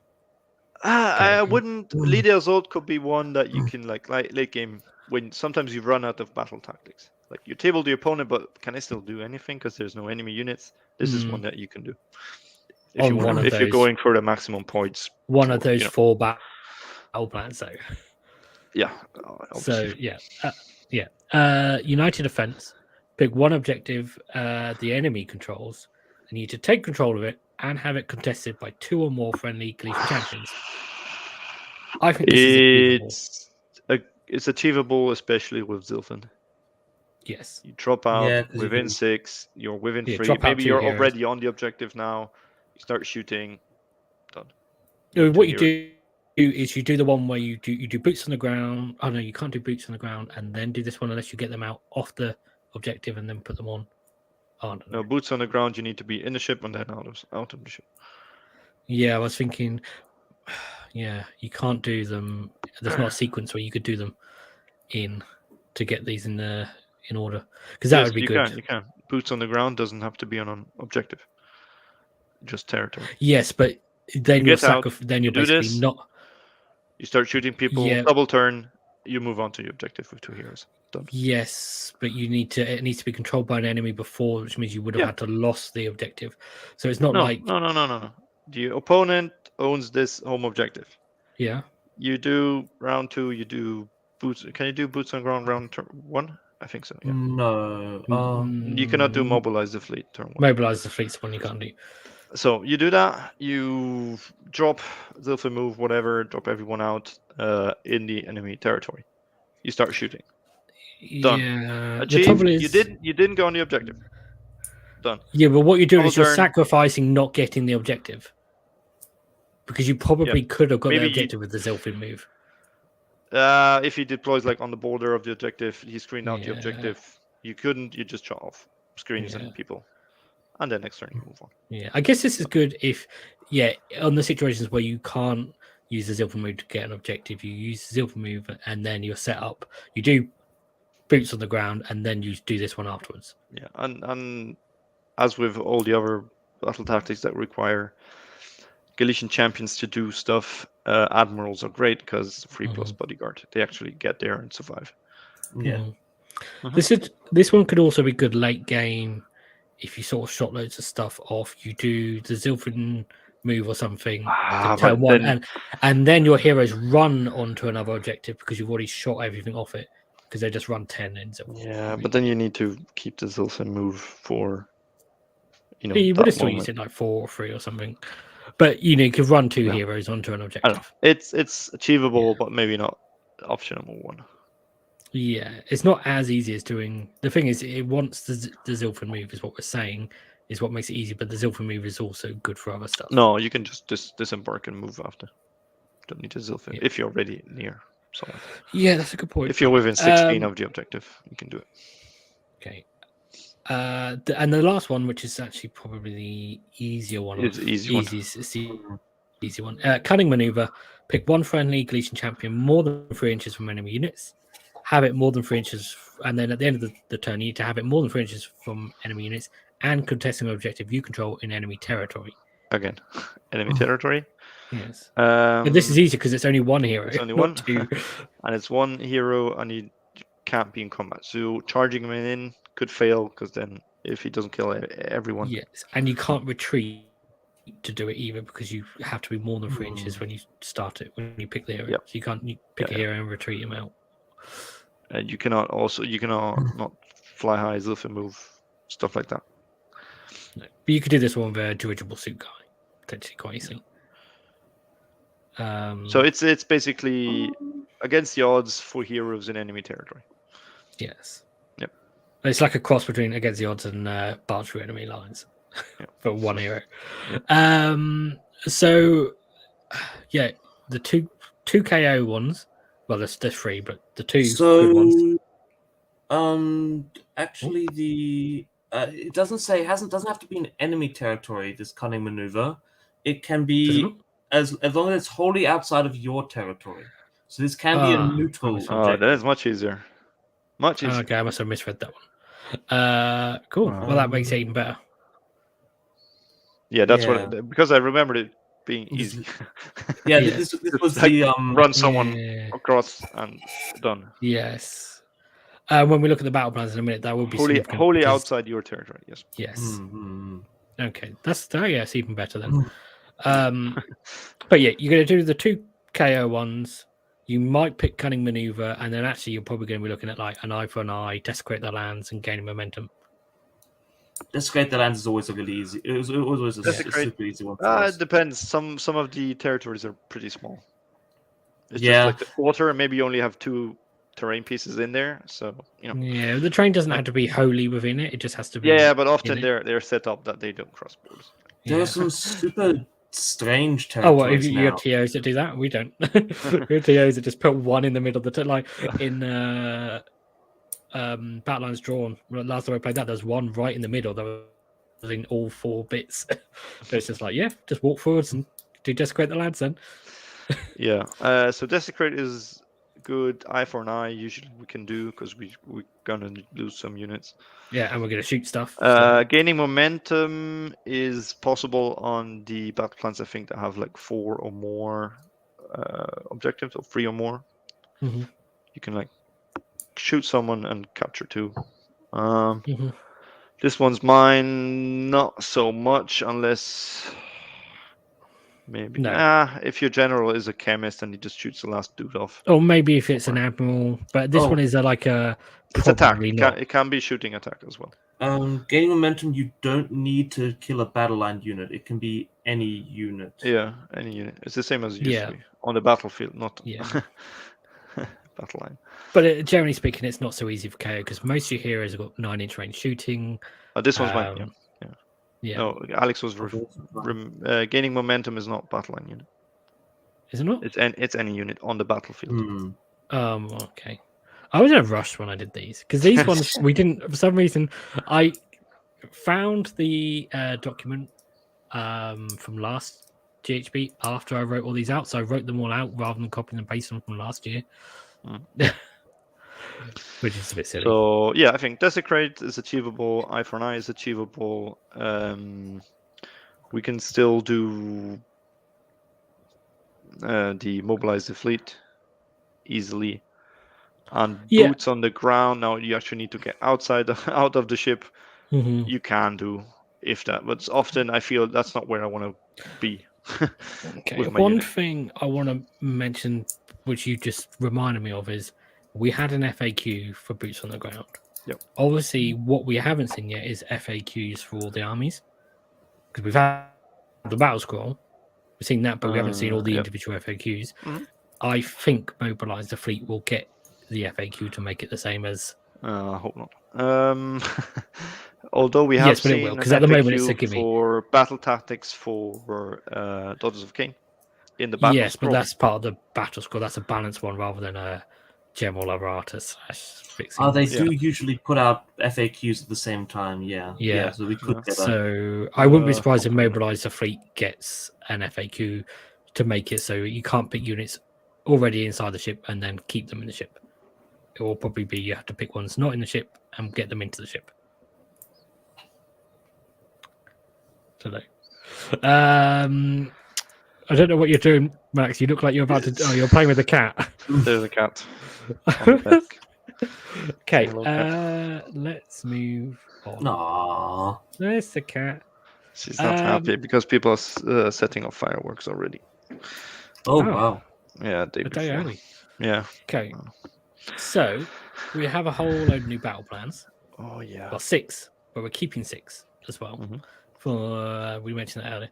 So if you compare the old battle plans to the new battle plans, these are the number of objectives. So we were losing the ones with 8 objectives and 6 objectives, and we're gaining a load with 5. We lost, by the way, for the purposes of this, I've counted Realmstone Cash as 2 because it's 1 Yes. and then it becomes 2. Yeah. So we got less objectives in general, And the one a with lot more have 4. There's one with 5 that you can remove objectives. Yes, so it has 5, but by the end of the game, then you won't have 5. Yeah, because they don't go back. Or they can get there's some where they can go back, and there's also ones where you can. There's 2. Some they get reactivated, but there's another one where they just get removed. Yes, yeah. One they go inactive; they don't actually disappear, but and there's another one where they get removed. Yeah, so there's generally speaking less objectives. So if you bought that objective marker pack with 8, Yeah. But that's a good thing because now we've got objectives on the corners and on the edges of battle plans. So now you can cut them in half into quarters, so they're not hanging off the edge of the table with those 2 extra ones. I guess. And let's see if anyone actually does that. So yeah, there's that. So basically, do you think this is good or bad for KO? Bad. Okay. Probably bad. We like lots of objectives everywhere. We have because... mobility. If we want more objectives spread out, no, it's less. I don't think it's too bad because when you have the ones with like 8 or 6, it's easy. Like your opponent has to spread out, which is naturally good for KO. But the scoring more, when you want to score more objectives than your opponent, you end up doing that later in the game. Yeah, because you need 5. Yeah. Yeah, because you need to have like a lot more than your opponent. So you end up they end up getting like loads of the objectives, and you go and take one, and then this one, and this one, and this one, and it takes you multiple turns to take them after you killed all the stuff. So yeah, and you don't have the units to protect all the objectives. Yeah. So yeah, I mean we have less with 2. That's also good because we're not as good on with 1 or 2 objectives. Okay. Yes, and this doesn't take into account also the position of the objectives. Yes. Okay, so some more stats. I've been busy on the stats. I thought of more graphs I could have done earlier, but I haven't done more. Don't worry. We only have 2 pages of graphs. So this is the one where I showed it to some of my friends, and they're like, what the hell is this? This has gone over my head. It's confusing. So let's just make it easy and just ignore this for a second. Closest distance apart. That's nice and simple. That's deployment. Yes, if you deploy right on the line in the closest possible place you could be to your opponent, and your opponent does the same, that's how close you can be to them. 30 inches. Yes. Yeah, I don't remember 30 inches. I know there's some 11ers now. I saw some 11ers. 30 inches is the long range one where it's tug of war and the objectives, and you have to hold the one in yours. Yeah, is that what it's called, lurkers? I don't know. The one that everyone hates. One of the ones everyone hates. 30 inches. Well, I have never played that one. On the face of it, that doesn't seem that different. Really, you gained one that's 11 inches away, which is really close. We have more with 18 inches, which however, is good for KO because you can get, you want to be as far away as possible. Run a ship, and then shoot as you get both ironclads within 3 inches of the opponent's screen. But the closest distance is kind of misleading.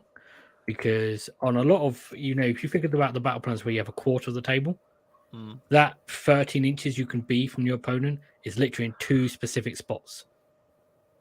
Yeah. And your opponent has to deploy in those 2 specific spots. And because they're it's like this shape, and then you put a circle in there, the base, if the base is bigger, then the edge of the circle, gets further from this point.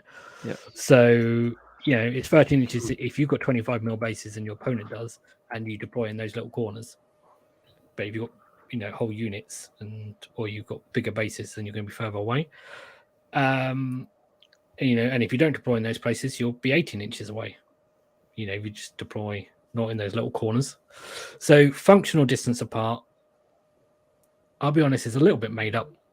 It's the easiest way of saying it. It's kind of like an average. but it's taking into account where you might actually deploy, like without having to sacrifice position on the board and just leaving all the objectives for your opponent and that sort of thing. Let's just ignore this bit for a second. And so what you see is actually we have a lot more now where functionally you're more like 15 inches away. Which is, yeah. Because there's a lot where, those 13-inch ones and that sort of thing is actually, realistically, you're more like 15 inches, depending where your opponent goes and what you do. I thought that 11-inch battle plan was relatively easy to get to the 11 inches, though. It is, depending where you go, and this is where this bottom bit comes in. Oh, that's the variable. Because there's a lot of the new battle plans.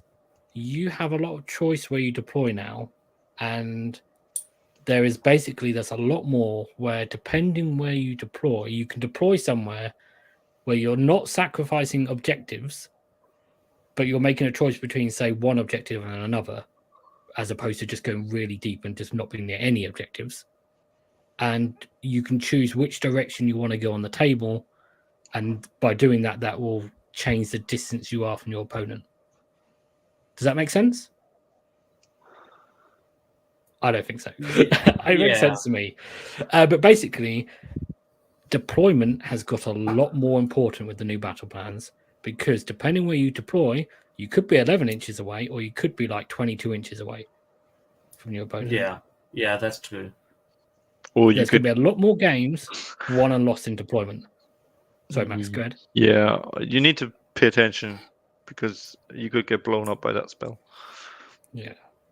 Well, it's deploy on the objective. Yeah. Well, it's not just that spell, but it's like you could just get first turn charged, and if they've got flying stuff, they'll be so close. They'll be 3 inches away, and they'll be going over the tops of screens or around stuff, and you've got to be a lot more careful.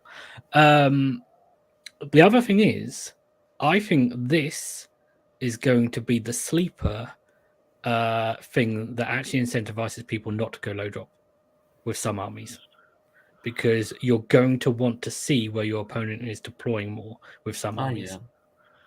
And this variability is going to be like the thing that isn't obvious at first, but once you start playing more games, that you start thinking, and you try out the higher drops, and you realize, actually, this is really handy because I can see where my opponents go. And I can put down some chaff or some things I don't care about, or deploy some things off the table, and you see where they're deploying. Mm-hmm. Yeah. I don't think that's gonna matter too much for KO. We've still got our deployment of boat in corner, boat in other corner, done. Or you say that, but you put in one corner. Yeah, there's one corner you might not want to go in, because if you put your boat down in the corner in your first drop, and then they can just put the whole army 11 inches away. Put it in the other corner. More than 11 inches away. So you need to, and if you go in the other corner, you're sacrificing not being near objectives. Yeah, but you're KO. You go KO. Objectives come second. First shoot, then objectives. Yes. Okay. So I've got all the battle plans here, but we can skip through a lot of them. But we'll just go through them quickly. So if you haven't seen all the documents, you know what we're keeping. So we're keeping Prize of Gallet. I couldn't see any changes for this. Yes. This was losing proving ground on this makes a huge change. Mm-hmm. Okay, because you always gave away priority to turn 2, so you could activate your home objective, which you can still, and you can play, and you could block your opponent with proving grounds, which you can't do anymore. So this has changed significantly, I think, how it's been played. Okay, so they've not changed the battle plan, but because the battle plan was a game of activating and denying. That's how you won. That's interesting. I didn't think of that. With conquerors and so on. Yes. Yeah, now that proving grounds, because they're all so close to each other. Yeah. All these. Now it's a bit more difficult, or it changed. Let's say that it changed. Okay, that's a good pick. Hadn't thought about that. Realmstone Cast, that's still there, and there's no changes. to that. I mean, yeah. Again, you could not give away first turn, proving ground the middle, and they couldn't do anything. That's not an option anymore. But otherwise, it's the same battle plan. Yeah. Battle lines drawn. The more I think about it, proving grounds was such a good thing. Yes.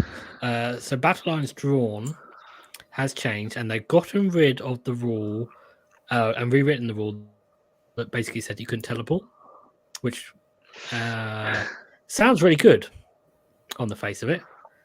However, this is going to need an FAQ for KO, because as I said earlier, it basically says that the whole quarter counts as an objective for the purposes of grand strategies, battle tactics, scoring, and abilities.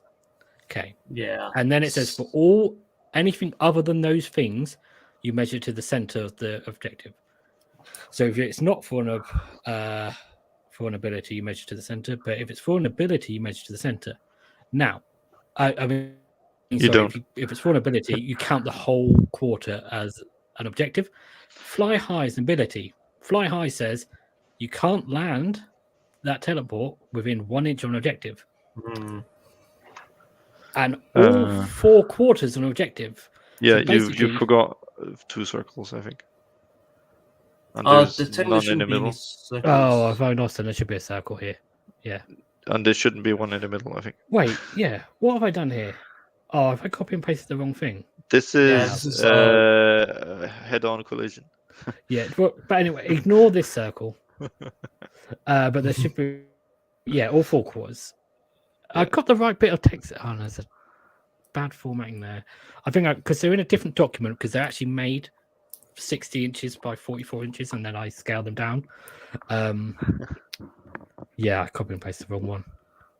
That's annoying. Anyway, if the rule as written, you cannot teleport anywhere because you're always within 1 inch of an objective. Yes. So that's rubbish. So everyone can teleport except KO. Yeah, so hopefully that will get an FAQ once it gets pointed out. I worry that it will be one of those things where Games Workshop kind of ignores because they don't want to admit they've done anything silly. Well, then just ask your TO. Hopefully a TO will go, yeah, that's stupid. Measure it from the center and you can teleport. Because there's no reason it's stupid to let everyone else teleport but not KO. But it's just going to be a pain because no one will put down objective markers on this battle plan. But then you always need to measure 1 inch, so you need to find where's actually the center of this quarter. Yeah. Over here. Am I within or not? Because then you need to measure. Am I within 30 or not? It's just hate it already. I mean, it's literally it will only be this tiny little circle here, an inch from. It's not an inch from that big circle. It's an inch from that point. Yeah. So yeah, that's rubbish for KO. However, I think this battle plan also changes a lot from the loss of expert conquerors, because you can't just run a little 10-man unit and put them here and be like, right, well you've got to go 22 inches to get to 30 inches to get to me, and I count 30 models on the objective. To be honest, I never played this with KO because it was stupid. Couldn't teleport. Yeah, sometimes you didn't have a choice. This wasn't in any tournament before, but it might be now. It was in Glees. It was where I lived. Oh, okay. I had it. I've had it once recently, and then another time like before. Yeah, you've got a TO who hates KO. Yeah, twice in the last. Yeah. Well, they're 2 different TOs as well. I don't think they realised. So okay, moving on. Lurkers below. This is the one nearly 30 inches away. It's rubbish. No one likes it. No change to it.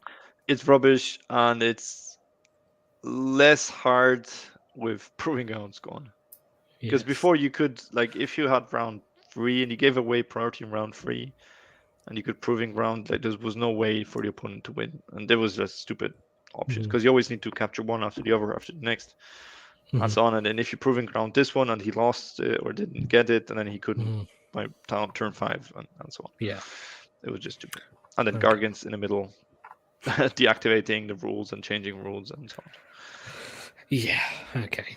So it's it Now it's is what just it is. walk forward and win. Yeah. Hard with kill. Okay. In the presence of idols, so there's another quarter identical. one. Same. Yeah, don't think anything's changed. There was something. Didn't they change? Oh, I think they changed something to do with the running stuff. Did they mechanic. remove the Crocon Incarnate thing? I don't know. I can't remember. Where is it? Oh, that's right. Yeah. Before you couldn't take in the last FAQ, you can't take Croco the Incarnate because you can't kill them. No battle shock within round down. Blah blah blah. That's the rule everyone always forgets. No, I don't see any changes. Oh, okay. Right, fine. Moving on. Nidus Paths. See, this is one of these ones where you need the functional distance because you're all sort of like from here to here is this distance, if there's this one, and then if you're here to here, you're 18 inches apart. It's just just one thing I didn't mention about the battle plans is there does seem to be a decided effort to not draw diagonal lines.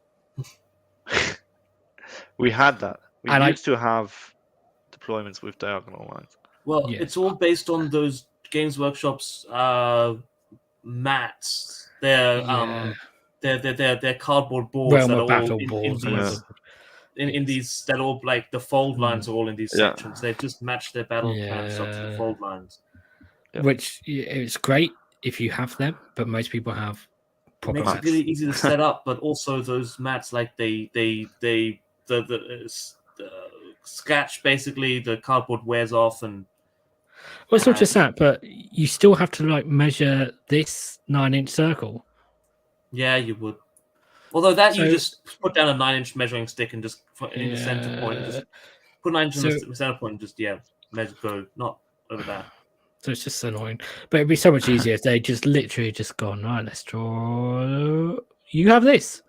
We used to have that. It would be so much better. There is a thing with diagonal deployments where it can be a bit annoying if you do have here and you're trying to get as many models in this corner as you want to. I think that's more of a problem in 40k where people are trying to get all their models in shooting range and stuff. I would rather save the time on having to measure everything out and just do one line than worry about where someone maybe might put models and that taking time. Yeah. So please, GW, if you're watching, just give us diagonal lines. Cool. So Nidus Pass, hasn't changed. Only the Worthy. This is one of the new ones. This is new, yeah. Yes.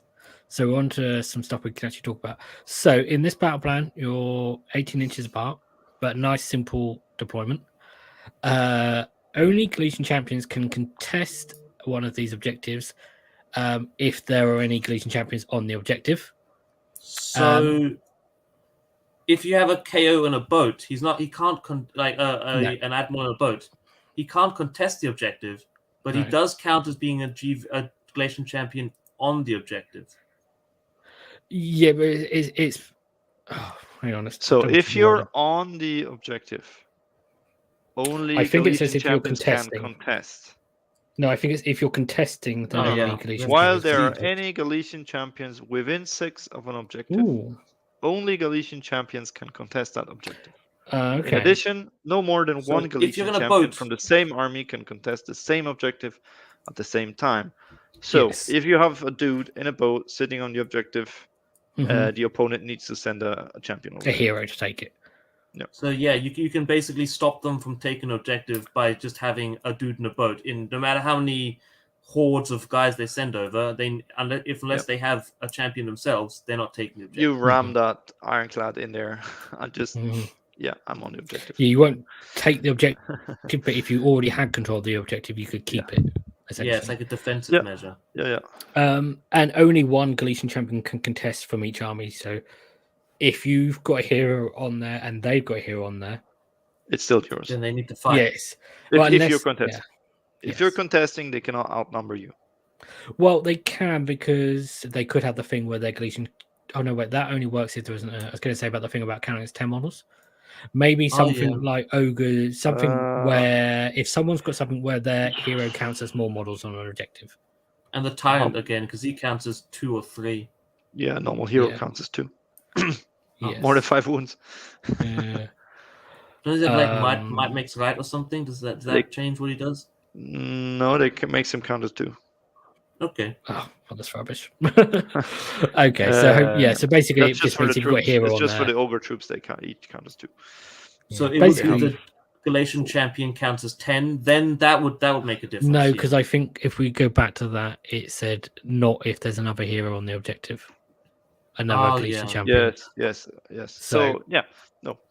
Basically, if you've got a Galletian champion on the objective, it can't be taken unless they kill that hero. Yeah, so an admiral with his bodyguard next to a whole bunch of Arcanauts is basically much means you have this objective unless they send their army over. Same goes for you. If there's a hero with a battle line sitting on the objective, you cannot take it off him. Unless it doesn't matter if you drop 20 Arcanauts on it. You need to kill him. And you cannot shoot the hero because he's next to the battle line, so it's going to be hard to capture. Yes. Even harder than it used to be. Yes. It's got the normal scoring 1, 2, or more. And battle tactics and stuff. So it's the thing is on this is Galletian Champions. Cool. Path of a Champion. Play this. Okay. This one, the start of your hero phase, if you have any friendly Galletian Champions that are contesting an objective wholly outside your territory, you can pick 2 battle tactics to complete that turn instead of 1. Yeah, that's pretty huge. Which means you can then... I played this one. You start to run out of battle tactics fairly quickly. You would. You do. No one can do 10 battle tactics. Well, daughters can do 10 battle tactics, but no one else can do 10 battle tactics. It's just often, like I played this, and you would choose not to do 2. Yes, potentially. Can't. Is it? Because it doesn't really make any difference if you score. You can't pick 2, so you're just gonna opt. I'm just gonna pick 1 because I want to keep this battle tactic for the next turn where I can safely achieve it, rather than risking it. This. Oh well, if it's a risk this turn, because it's not 100% sure, and if I get the next turn, maybe it's easier for me. But if you can definitely score 2 now, then you would. Then you might as well do it. You collect the points. Yeah, you get the points, and then you might not be able to do it next turn. Yeah. So, but often you'd say, I could do this or I could do this, but I'd rather not and wait for a more opportune moment to achieve this or save this for later. Yeah, but you know what we were talking about earlier with the Zilfin move and that sort of thing? That's where that comes in, because you could do boots on the ground and one of those ones to get 2 Galletian champions. And desecrate, or there's a few. Oh, if you're catching up at the end, you can do a desecrate, and this one is where when you reduce your opponent's army significantly, like turn 3, 4, you can start catching up a lot. Because if they don't have a champion anymore, they cannot do 2, but you can. You're gonna score like 7 points per round, 6 points, 7 points. The other thing with this one is, depending on how your tournament rules, if games don't finish, if they just say, well, it ends at that round or something, scoring early could be important. But a lot of tournaments do the thing where you just work out the last round, or you should be finishing games anyway. So you should play 5 rounds. Cool. So that's interesting though, and it's going to favour some armies more than others, like towards the game. And fast veterans. That you can get on. I think we can do 2 in a turn potentially, and there are times where we, if we do 1, it means we can't do 1 later and stuff. So it is handy for KO, I think. Often with KO, I think like, okay, I tabled my opponent, and I need to think what battle tactics do I save to be able to do when he's gone, because many of them require enemy units to be killed or picked and so on. And if I'm already burning all these in the first turns, I might struggle last turns. Yeah, but if you're getting 2, if you're getting 4 points for doing them, then it's fine. So is my opponent in the first 3 turns. He's getting his 6 in.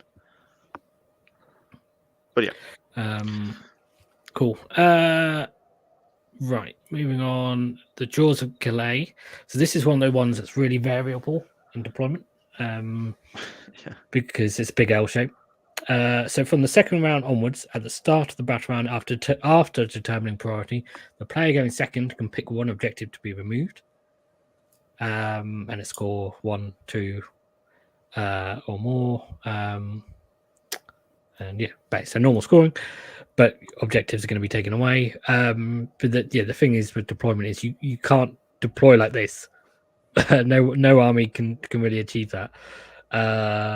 So I think a lot of armies are going to be choosing like whether they would go like this over here or they sort of go over here. Or if you KO, you might KO might just sort of go like this. There's armies they have plenty of units. They can put one in each corner. Maybe, but I think in most cases that'll be I'm going to put my big army like this, and then I'll put one little unit here. So I don't think you're going to be seeing an even split around. I think people will focus on two, and maybe then put one token unit somewhere. I think that depends on the army. Yeah, like Soulblight easily you can put units everywhere. Yes. Key things to note about this is you can't deploy on these two objectives. You're 3 inches out. So, So, So, this is highly incentivizing going second. Yeah. Burning objectives every turn, second round onwards. It's similar to how the in the first GHB with the monsters, how you used to burn an objective. Mm-hmm. Yeah, but you'd burned one round free. Yeah. Now you're burning one each turn. Yeah. Yeah. So, but I don't think you don't have to remove an objective. Is another thing. Sometimes you want to leave it so you can capture it later. Yeah, but particularly for KO if you're trying to catch up. You can destroy battle tactics for your opponent. You just remove your home objective, and that's like 3 of them gone. Yeah. But yeah, this one's going to be an interesting one. This is very tactical, yeah. Yeah, very tactical. And if you think about it, there's going to be 4 of these objectives that are going to be removed. So there'll be one potentially. So there'll be one objective left potentially at the end of the game. Mm-hmm. Which is not that bad for KO with teleporting, but if the only objective left is your one here because you went second every round, and it's your opponent has made it that far by round 5, but depends where you are. It makes taking the double turn less attractive. Yeah. I'm going to shoot you, but then he's going to delete my home objective. And I'm going to score less, actually. Yeah. So I need to plan ahead for that. Yep. So I think this one's going to be an interesting one. I think this will see quite a bit of tournament play. Yes, this requires more thinking. Yeah, the only thing that might put people off as a tournament play is because it's L shape and with tables all being butted up against each other, it would be awkward with the deployment on the sides. But you should be able to reach. You can reach that far. Got long arms. I mean, you need to walk around anyway to the other side when you put. Especially if you're KO. And the worst thing is when you have to go all the way around to get to the other side of the table, like down a long aisle. I never had a tournament like that. It's just Although no, actually, Worlds had that. It was always 4 tables next to each other. Yeah, I'm just going to come over to your side of the table, and then 5 minutes later of shuffling past bums. Yeah. Okay, I guess. Yeah. Okay. And then another variable one, ours for the taking. The objective on the border of your territory is classed as your home objective. You score 1 victory point if you control your home objective, 1 victory point if you control the center, 1 victory point if you control the center objective and it's contested by a friendly Galletian champion. And you can score 2 victory points if you control your opponent's home objective. This is the one the battle tactics normal. This is similar to what we've had in the past, but they've taken in the past they've been 4 points for getting your opponents. They've really toned that down, which I think is kind of good. And they're further apart because now we're on the halfway mark of the box. Con, you can be. Oh yeah. I was going to say you were going to say you played this. You can really rack up points by having by setting up a little castle in the center of the board there. Don't know why I'm pointing. Set up a little castle. Set up a little castle in the center of the board with a champion on it, and you can really start just generating lots and lots of points, because that's 2 for the center and 2 for your opponent's home objective if you get there. And this is also the one where there's quite there's a lot of opportunity to start 11 inches from your opponent. So this is where you start very close. Yeah. So on this one, if you're low drop or you have a Zilfin move, you can get on the opponent's home objective easily turn 1. By jumping out of a ship, you're within 3 inches, you're already on the objective with heroes and Arcanauts and whatnot. Yeah. I mean, it's so close. You could literally, with getting out and moving, you could just walk up with the Arcanauts. Yeah, you just literally, it's so like... Was that 5 inches?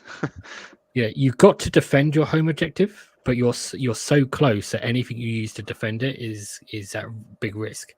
Yeah, people are just gonna, switch places. This is gonna go around in circles. I'm gonna go in your home, and you're gonna go in mine. Yeah. Yeah, it's an interesting one, this one. Yeah, I like but then you need to hold your own one to get the extra point for having the Galletian champion, potentially. So... the extra point you get for the middle one, don't you? Yes, but you need to hold your own objective. Score one victory point if you control the center with a veteran. Oh no, wait, yeah. Sorry, I thought you had to hold, for some reason I thought you had to hold the home and the center. Oh. No, I don't know why. Sorry, I misread it. Yeah. So it's just going to be like the washing machine effect. You sort of switch and whoever gets the center wins. Like if you keep the center and one of the other 2. You're just gonna win. Yeah. And so I think this is the kind of the Thunderer or 20 Arcanauts kind of castle play with a chemist and admiral in the center with Zilfin is really makes a really good. It's going to be really good for a lot of these these new missions. Because you'll have it has a champion. It protects the champion with, like the natural screen and the bodyguard save. I think this is one where you do not want to give away first turn, because your opponent can potentially score 7 points and bunker on the objective, and then it's hard to catch up. So this might be one for. I'm going to go first. I'm going to do as much damage as I can and hold on to these objectives. My kind of mission. And then hope I don't get doubled. Yeah. Yeah, and I think this is going to be one where you don't want to split up your forces, because what will happen, especially against KO, because we if the opponent tries to split up and go for everything, then we'll just take out one half their army, and then next time we'll take out the other half. Does that make sense? Yeah. You can't go try and keep your home and go for your opponents. You've got to pick one or the other, really. Yeah, you're gonna keep 10 Arcanauts on your home, maybe, because you need to score it initially. You need to you got to deploy something. Have been there deploying, deploy on it. So that's 10 Arcanauts on there. The rest goes in the corner, and then you go hunting. And maybe a hero somewhere on the border. If okay, I'm gonna go first. Put the hero on the border so he can run up in the middle and score that extra point. Because he needs to contest. Yeah. Okay, cool. But I think this will be another interesting one. Moving on, twists and turns. This one will be horrible at tournaments because your objective mark is going to keep falling off the table. Yes. This is why you need to cut them into quarters. So this is another L-shaped deployment. Which is, it's going to be... we've never had L-shaped deployments really before, and now we've got 3. Yeah. So this is what I meant about the extra variability, because realistically on this one, for KO it's different, but a lot of armies, if they deploy here, you're just really far away. Yeah. So people are going to either split their forces or go for one side or the other, mostly. This one's a weird one. Yes. So in this one, at the end of your turn, after you've scored your objectives, you roll a dice for any objectives you control. And on a 1 to 3, they go inactive. So they're still there, but you can't score points for them afterwards. They're inactive. And you get +1 to that roll if you've got a Galletian Champion on it. So it's a 4+ it stays, but it becomes a 3+ it stays, basically, if you've got A champion. So yeah, so and then at the start of your hero phase, inactive objectives you control can potentially go active, and that's on a 4+, but you get +1 to the roll if you've got a friendly Galletian Champion on it. So, but that's at the start of your hero phase. So if it went inactive, and then it's your opponent's turn next, they can't actually take it because it's inactive. Well, I think they can still take it, but they can't score it. They can take it. They don't score it. Yes, and then you can't score it. Yeah. And then they. But do they also roll for inactive? Yeah, you then. Okay. No, I know. you At only the roll start, for inactive. you roll for inactive objectives. Oh no, because each player rolls for the inactive Yeah. ones they control. Is it the start of your hero phase? Player whose turn is taking place rolls a dice for each inactive which they control.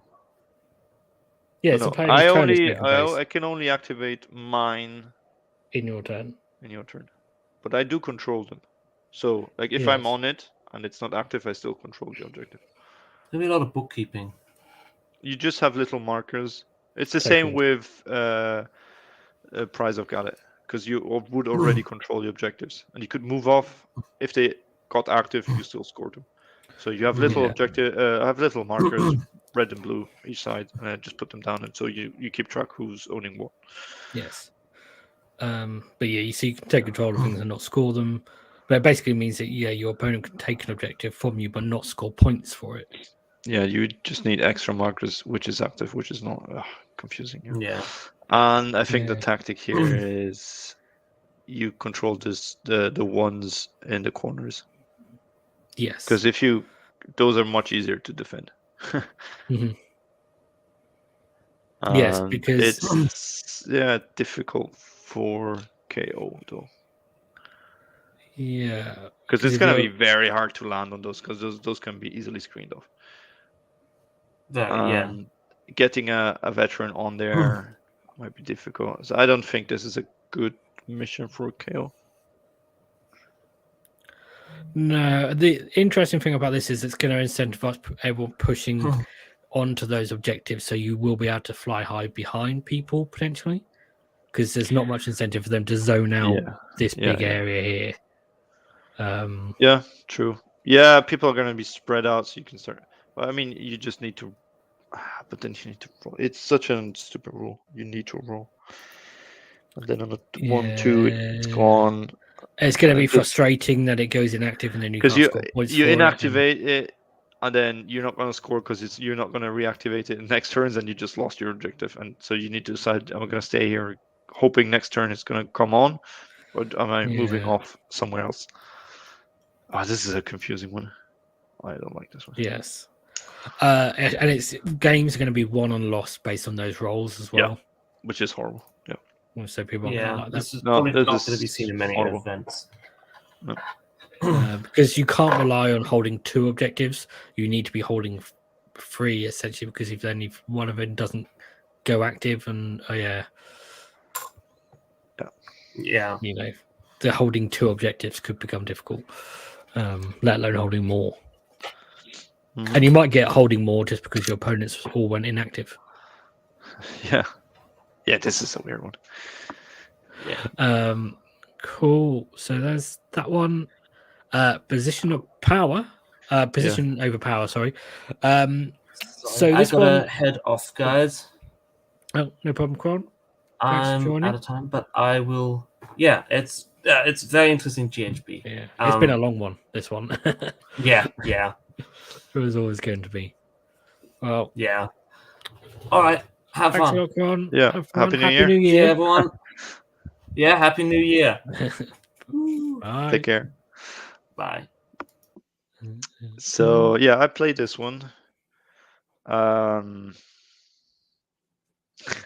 play it with Fire Slayers, so no Oh, you got to those teleporting, flanks. nothing. It's no, yeah, I did. I ignored those. I just went straight forward. Yeah. For KO, I think this is interesting. Yeah. Because you can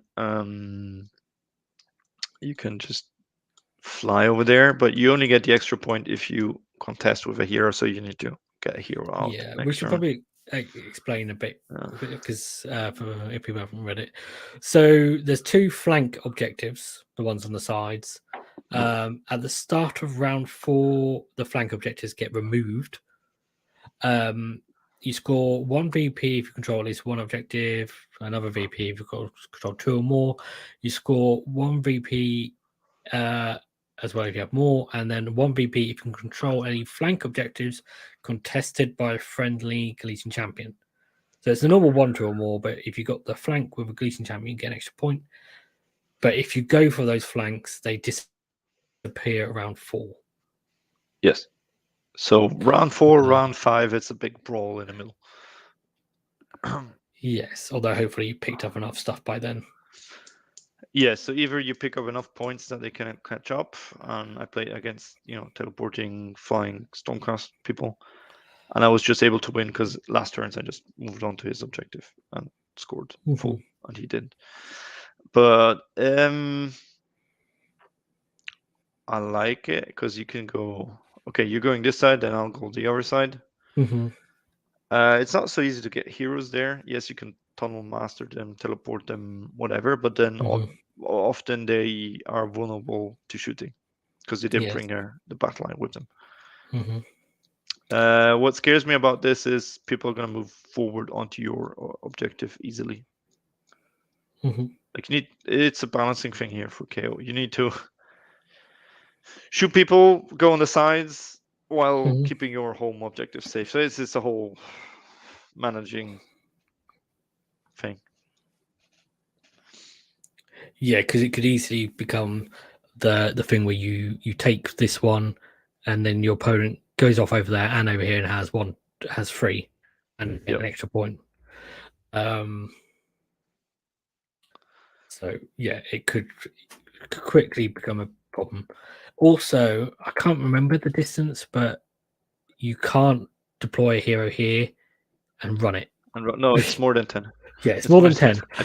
It's more than 10. You might be able to deploy a ship there, get them out, and then run them. Or 15, yeah. If you deploy your ship there, but then you're deploying your ship on the line, and you might be able to. Yeah, you might be able to do it. Put the ship behind a screen because that's 6 inches you get.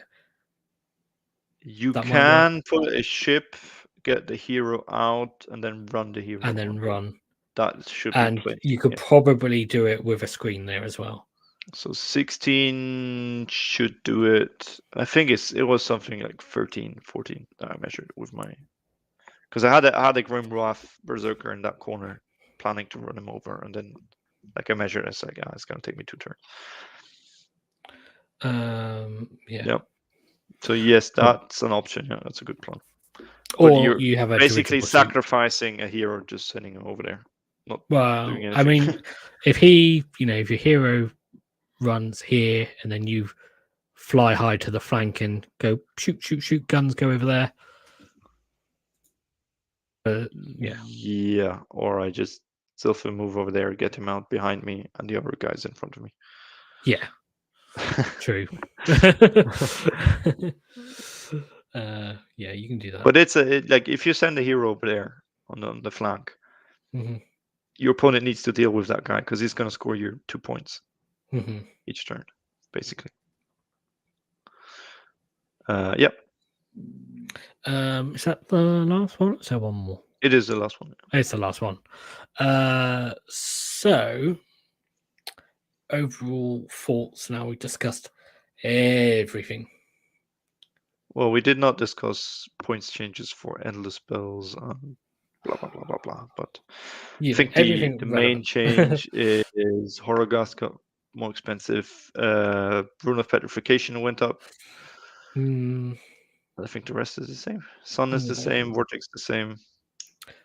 I think the only points change. Geminids went up. I don't know why, but they did. I mean, they can stop. They can do more.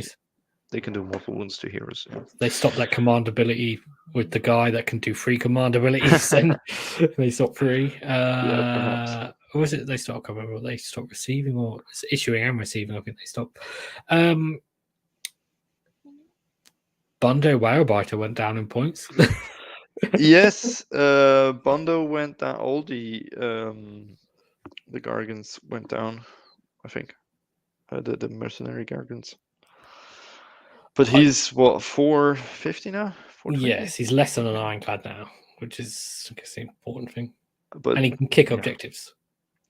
So he on this battle plan, he could kick that objective maybe to here, and then or kick it forwards and just walk forwards. But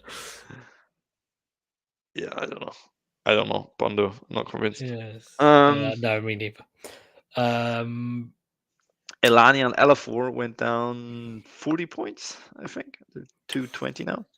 They are wizards. So they are unique, but they are wizards. They can cast 2 spells with a +1. So they can cast... They can cast a spell and a spell with a +1. They can cast a realm spell and then cast something else. What else could they do that has an area effect? Not area effect. They can do give themselves a 5-up ward. Oh. That's their spell. They have an arcane bolt. Oh, never mind.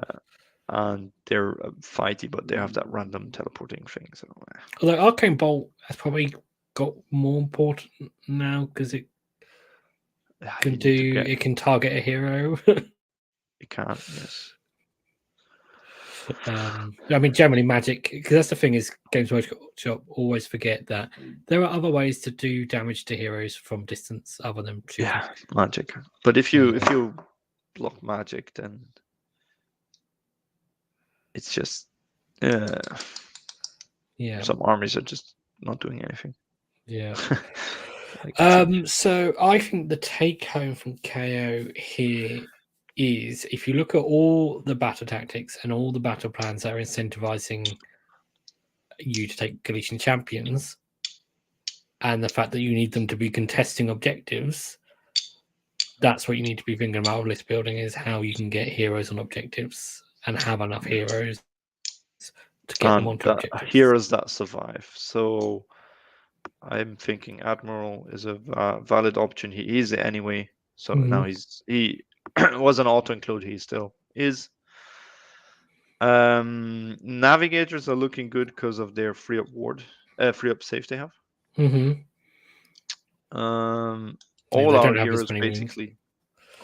heroes basically are Galletian champions, which is good. And we already took like 3 minimum, sometimes 5, 4, 5, 6. So that's good. I don't think you need like 6 of them. I think you can do the battle tactic with 3. The only reason to take 6 is if you want double command entourage or double warlord. Yeah. Overall changes for KO. Yes, it hurts that you cannot shoot heroes. We'll see how impactful that is if people are starting to bring all the small heroes anyway. I mean, if you can kill small heroes, some of these battle plans are going to be very hard for people to actually score. Like if you have the one where only veterans can contest. And they haven't got first turn you shoot off their free veteran units, the free champion units. Like this is going to be very hard for them to actually score points.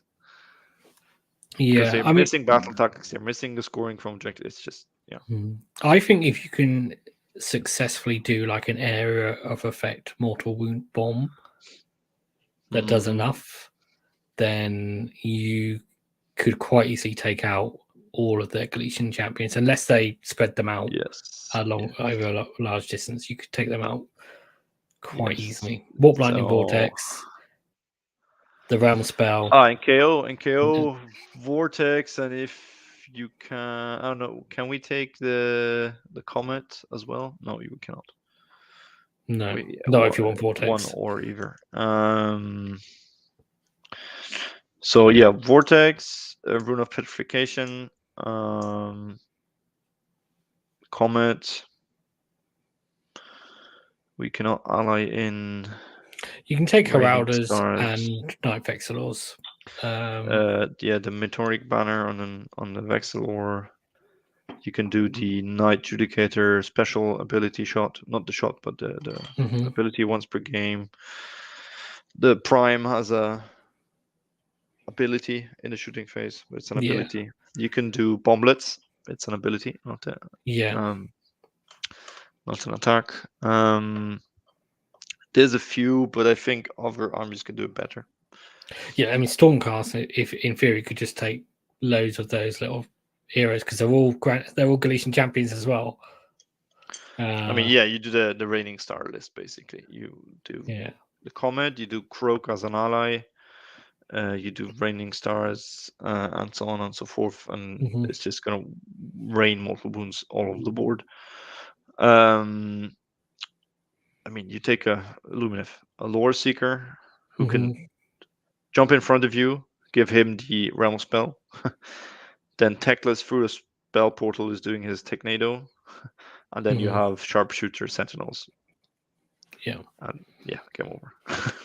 It's just horrendous. But it's going to be more than 4 drops. So maybe to counter those, you want to do low drops. So you can hunt Sharpshooter lists. But it's a whole, tic-tac-toe thing where are you going to be good against one, bad against the other? And that's the whole idea.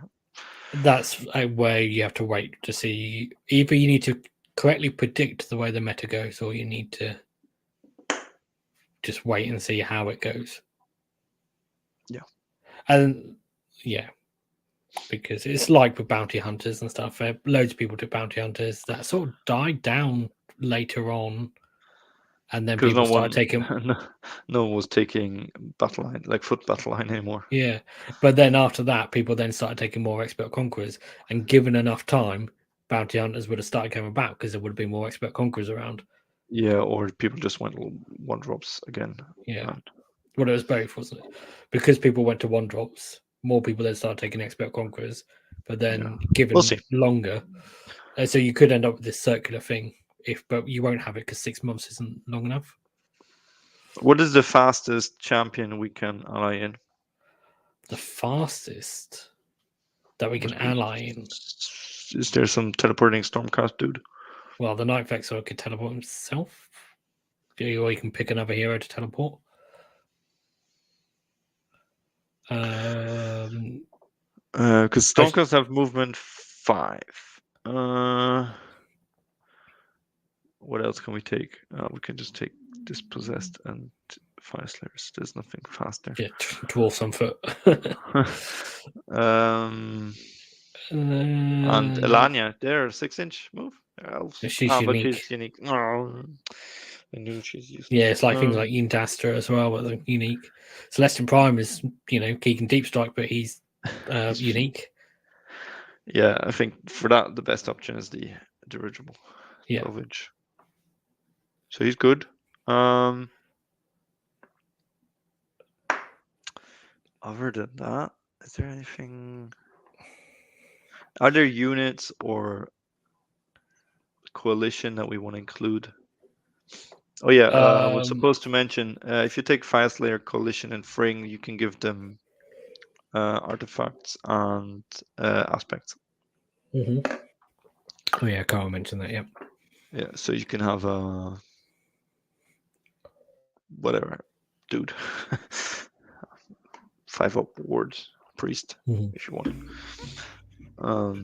Yeah, I mean that's the other thing is there's now an artifact for a 5-up ward if you do get things like the Rain of Stars and techless builds where if they can hit your ship and you've got all your heroes in your ship, you might need ward saves. You add, or you just take multiple admirals because at least they can pass the wounds off to the units. Yeah, as I keep saying, 2 admirals. 2 admirals and yeah, it's 2 admirals and a dirigible with a ward. Because a 3-up I'd rather have him give him a good artifact. I think. Well, bomblets. Or and then the aspect where he doesn't die, or something like that. Yeah.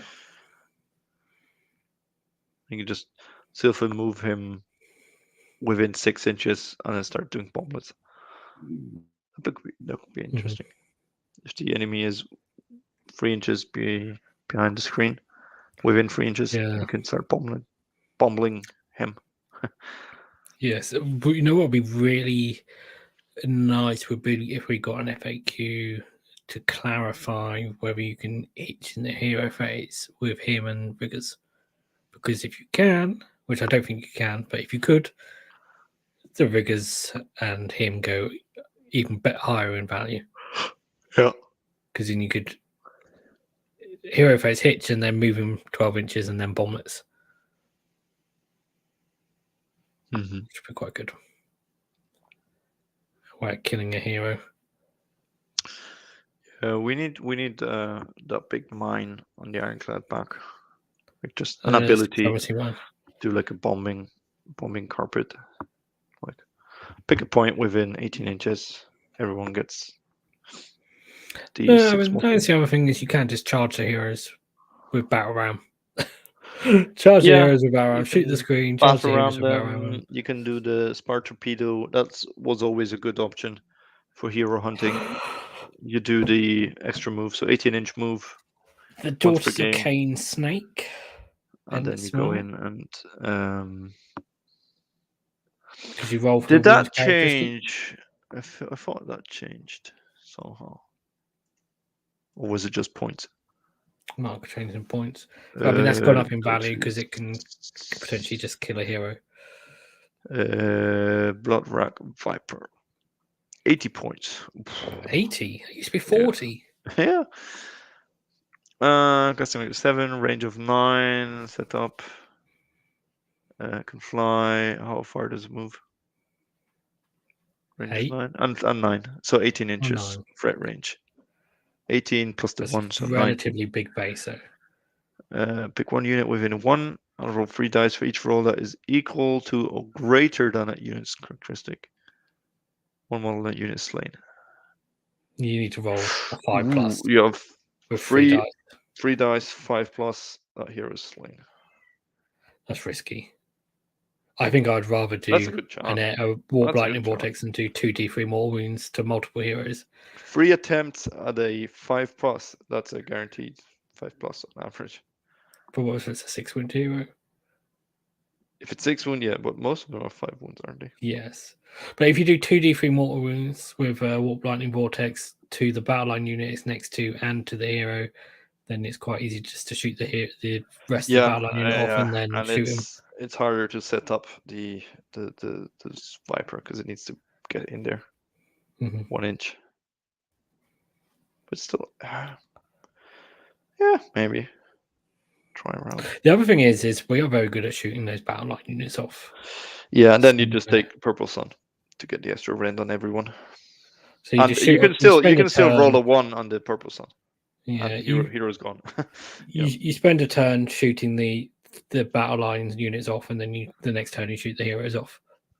Yeah, and if they're not careful, because of coherency, they need to remove models that are the one within 1 inch of the hero. Yeah, and then you can just shoot him next activation. Yeah, will be interesting. I'm excited. We have now points. We have rules. Maybe see some FAQs. We'll have a new Beast of Chaos book soon. I believe early January. We'll have a look at that. But yeah, hopefully a bit of a toning down for them. Yes, I think they need it. And since we did not see it in the last Battlescroll, it tells me that it's coming in a book. Because the book was printed and everything at the time, so they weren't bothered to say like, in 2 months it's going to change anyway. Yeah, there's no point, is there? So we'll see. See what happens with that. Unless when they printed the book, they thought it was good and it was fine, so they rolled it in there. Could be. Well, we don't know. Well, I think we covered everything. Obviously, the situation will evolve over time, but yes, we'll see. Cool. So, thanks, Max. Thanks to Kron. Thanks for everyone that watched and got involved in the chat. If you like the show, please hit like and subscribe for more KO and Age of Sigmar content in the future. And hit that little bell icon thing so you know when we're doing shows. Yep. And yeah, cool. Do it. Thank you very much, everyone.